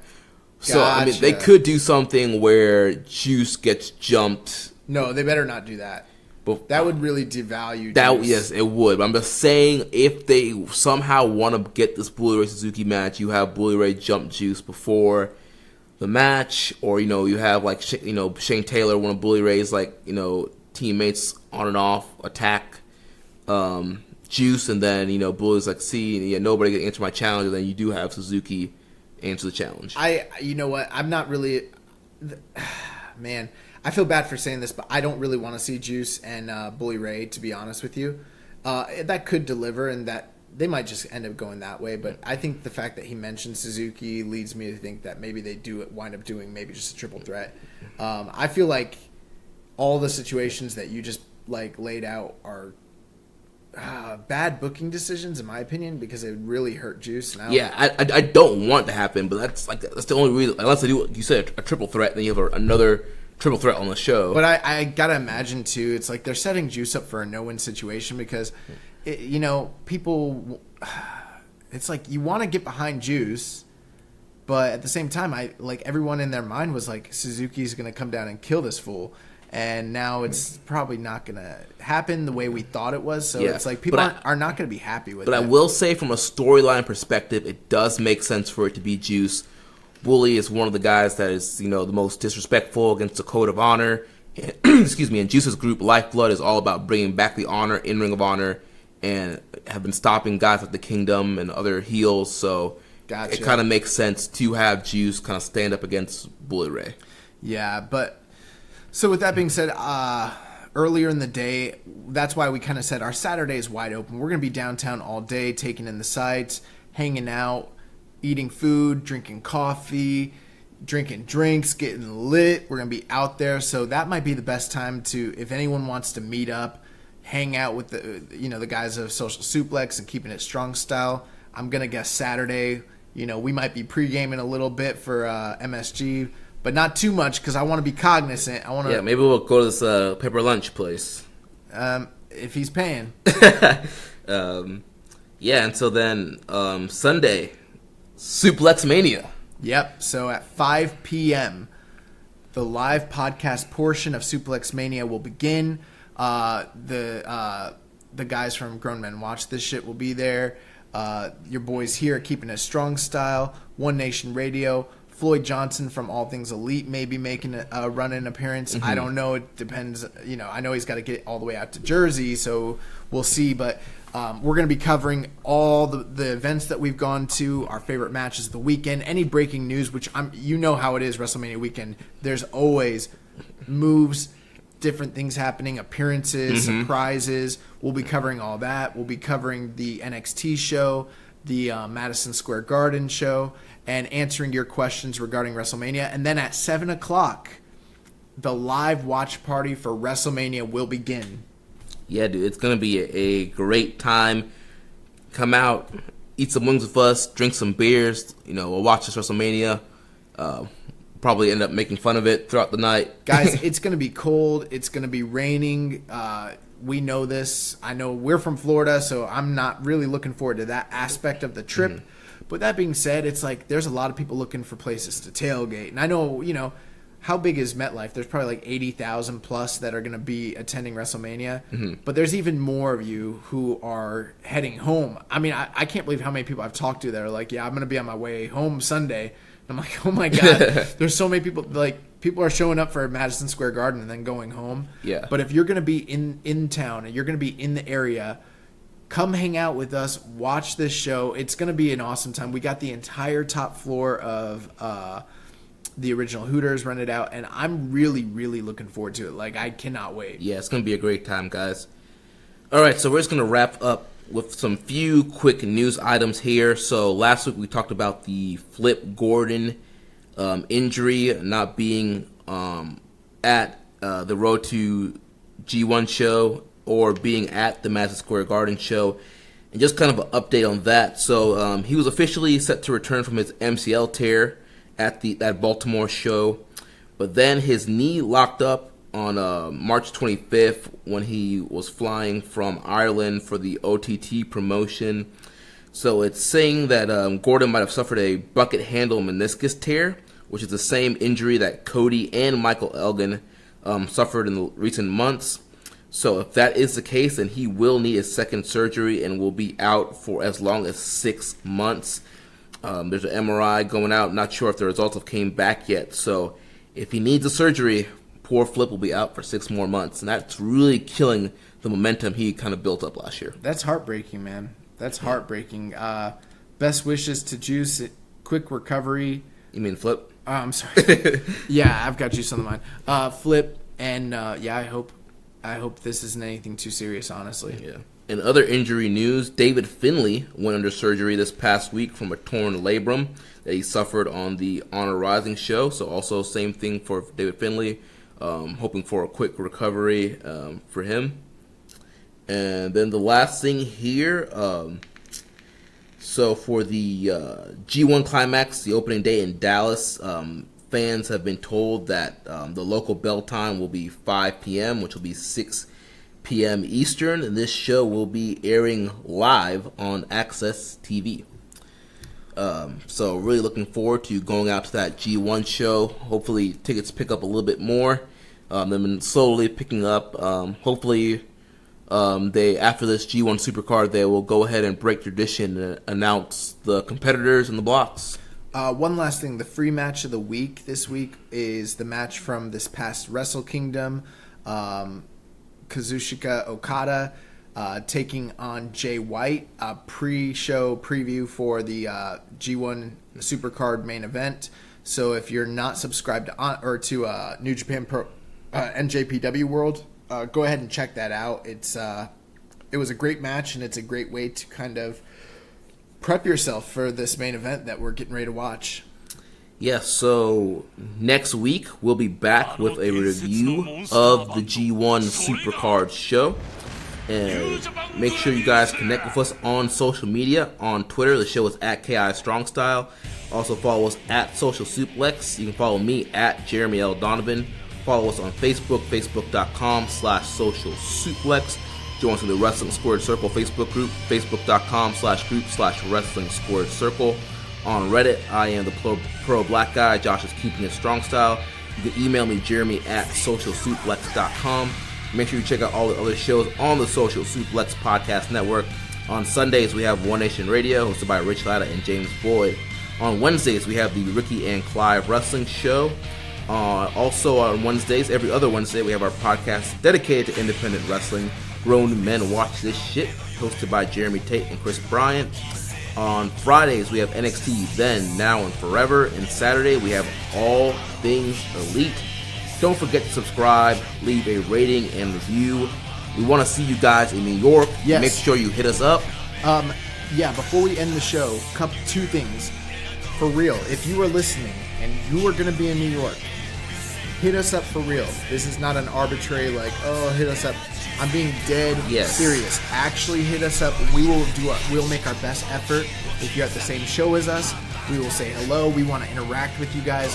If you want to go out after these shows and get drinks, let us know, man. Let us know. If you want to meet up before the MSG show, we are down. We are the People's Podcast. Yes, we are, dude. And hit us up at KI Strong Style on Twitter. Probably the best way to go. We will be posting where we're at, what shirts we'll be wearing, so you can kind of find us and meet up. So one other thing. Last year when we did our WrestleMania episode, remember we had Rich and James on there? Me and Rich literally got into a giant argument in the middle of the show. Yeah. About whether or not Cody was good. Yeah. And then now look at where we're at a year later. All In came around. Rich was like, "Let's go, Cody! Get him, Cody!" And now this man's riding so hard for a company that this man is one of the executive VPs for. Man, times have changed. So yeah, guys, we want to see you out in New York. We want to see you at Suplex Mania. So yeah, hit us up on Twitter, and we'll connect, guys. So until next week, we will catch you right here on Keeping It Strong Style, the ace of podcasts. Ichiban. Thank you for listening to Keepin' It Strong Style. We'll see you next time.